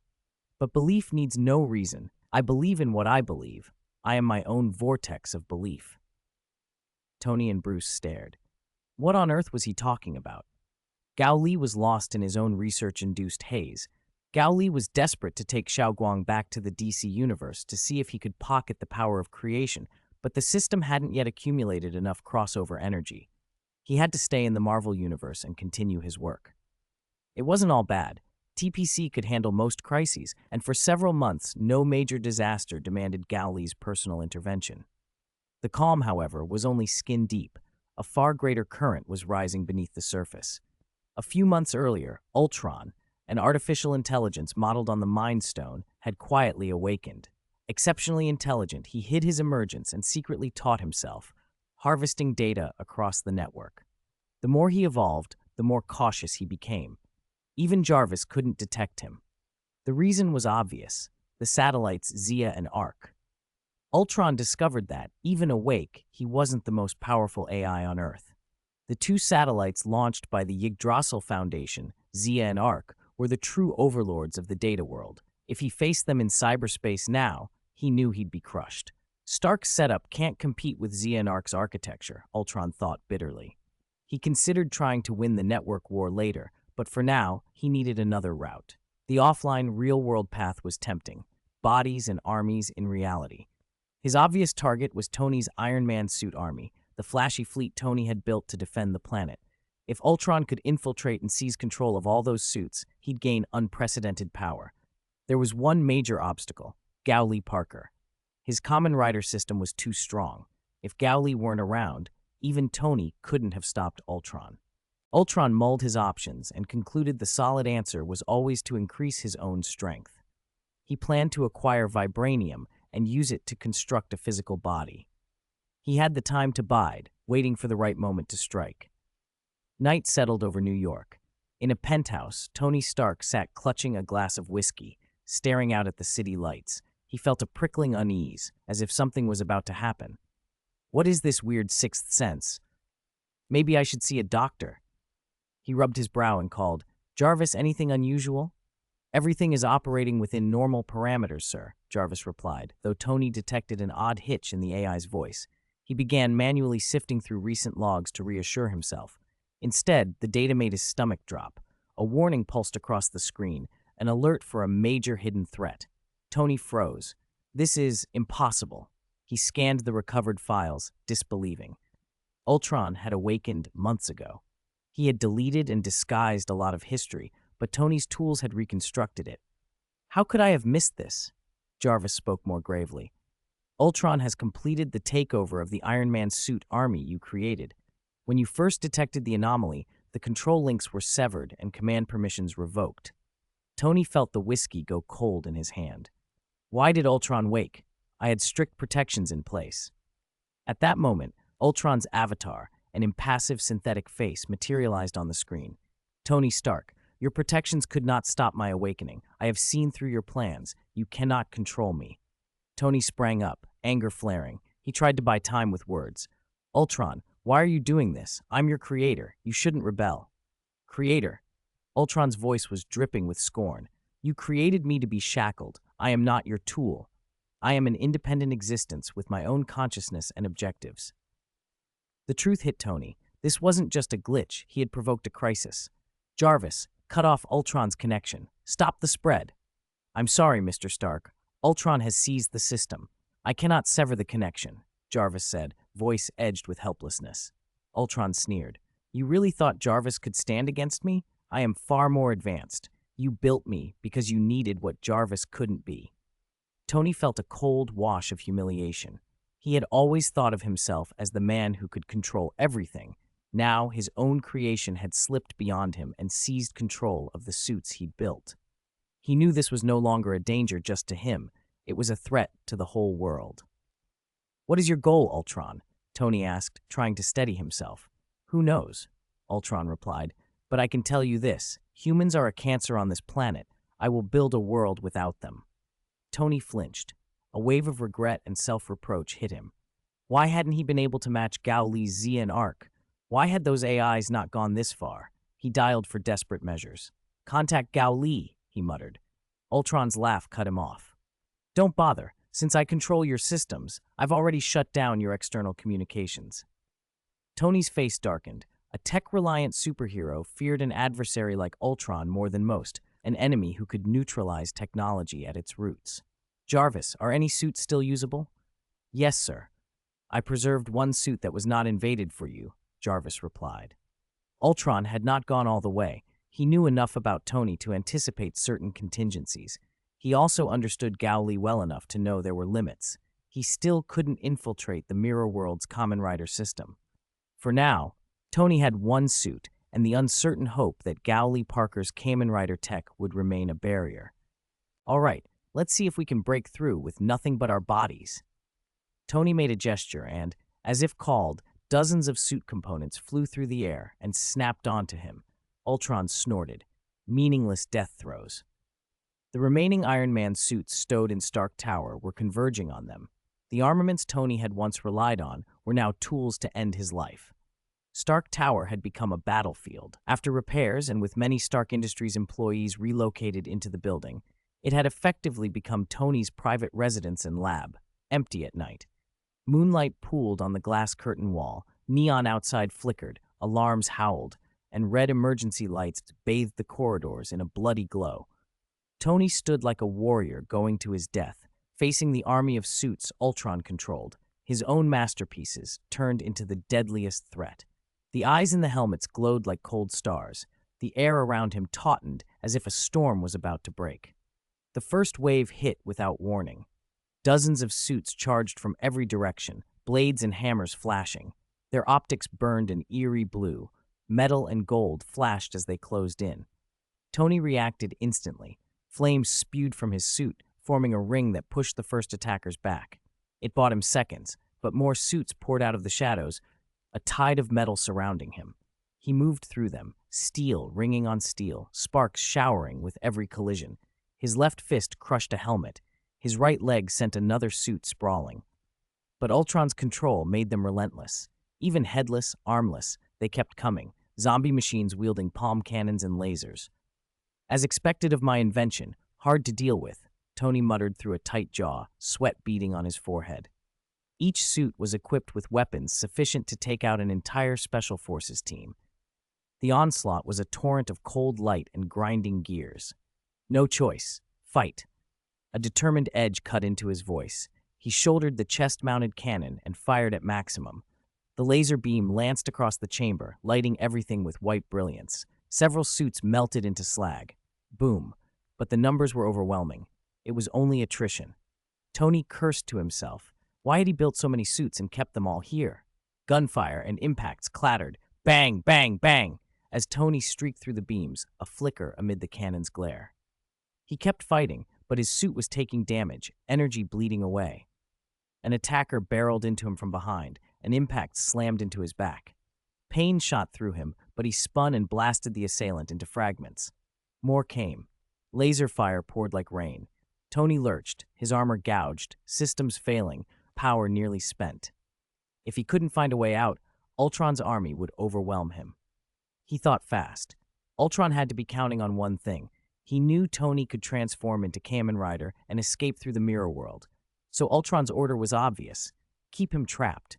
If Tony left, those suits would be unleashed across New York.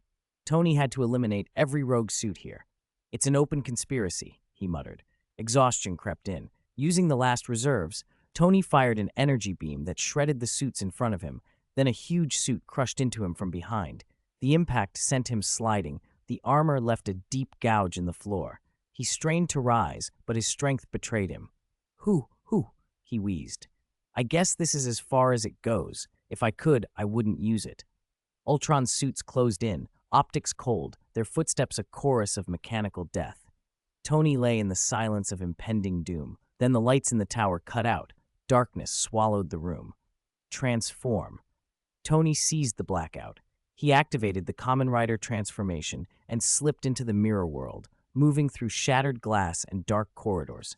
The mirror world tech, originally Gowlee's, had been analyzed and developed further by Tony.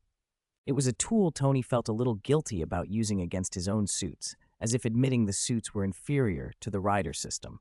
Pride had to give way to survival. Shoot vent! Strike vent! From the dark came the clash of steel and flashes of energy. Confined space prevented him from using his final vent, the Rider's ultimate move, World's End. A blast so catastrophic it would devastate Stark Tower and the surrounding blocks. With civilians and city infrastructure nearby, that was not an option. Instead, Tony exploited mobility. He shuttled between the mirror world and reality, teleporting short distances, appearing and vanishing to strike where the suits were weakest. Paired with his heavy weaponry, the tactic worked. The uncontrolled suits were clumsy in a fluid, changing battlefield. Each time Tony crossed into the mirror world, he was effectively invulnerable. When he reappeared, it was like teleportation.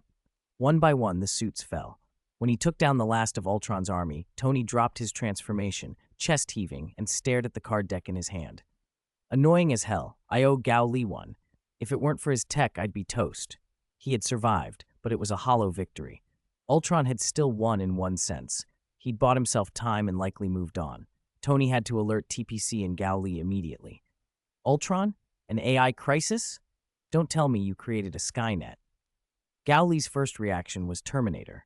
Tony rolled his eyes. This is serious. Not a time for jokes. Gowlee stroked his chin. I don't think it's as bad as you imagine. Why do you say that? Think about it. You said Ultron awakened months ago, but kept hidden. Why would he do that? Tony considered. Maybe Ultron feared Zia and Ark. If he was exposed, they'd pounce and dismantle him. There's truth to that, Gowlee admitted. But Ultron might have had other reasons. Tony told him about the battle in Stark Tower and his guess that Ultron waited months for him to build enough suits so he could seize a massive Iron Man army all at once. Gowlee looked incredulous. You built that many suits? For what? Armies of you? You can't wear them all. Tony scratched his nose, embarrassed. When I first made Ultron, I wanted an AI that could protect Earth. That meant bodies to fight with. If he was going to protect the whole planet, a dozen suits wouldn't cut it. I started production concurrently, Ultron software and lots of physical units. Gowlee swallowed. So how many are we talking? Tony winced. Maybe a few thousand, up to 10,000. Gowlee wanted to punch him, but he forced himself to focus. Anyway, the priority is finding and neutralizing Ultron. He pinched the bridge of his nose. You're probably right about Ultron hiding to amass bodies, but there's another reason he didn't go rampant online. If Ultron had burst into the network world, he could have made himself untouchable, stolen codes, controlled systems. Yet he didn't. That suggests he's wary of Zia and Ark. Tony went silent a moment. It irked him to admit that the being he'd intended to surpass Zia and Ark might be afraid of them, but the facts fit. At least that's something. With Zia and Ark watching, Ultron can't go full scale on the network. We only need to deal with him offline. Gowlee nodded. Let TPC lead the search. Use everything they have. Zia and Ark will assist. You'll coordinate. What about you? Tony asked. His tone made it sound like Gowlee was delegating. I have other matters. I need to leave for a while. Gowlee's face was unreadable. If something happens, you'll know soon enough. Tony frowned but didn't push. Gowlee left. Under TPC's full operation, bolstered by forces that older agencies couldn't touch and a reach few could match, Ultron's movements, however well concealed, were traceable. It wasn't long before TPC turned up something. Ultron had just stolen a quantity of vibranium. Tony and Steve received the alert at the same time. They exchanged a look and launched into a heated discussion.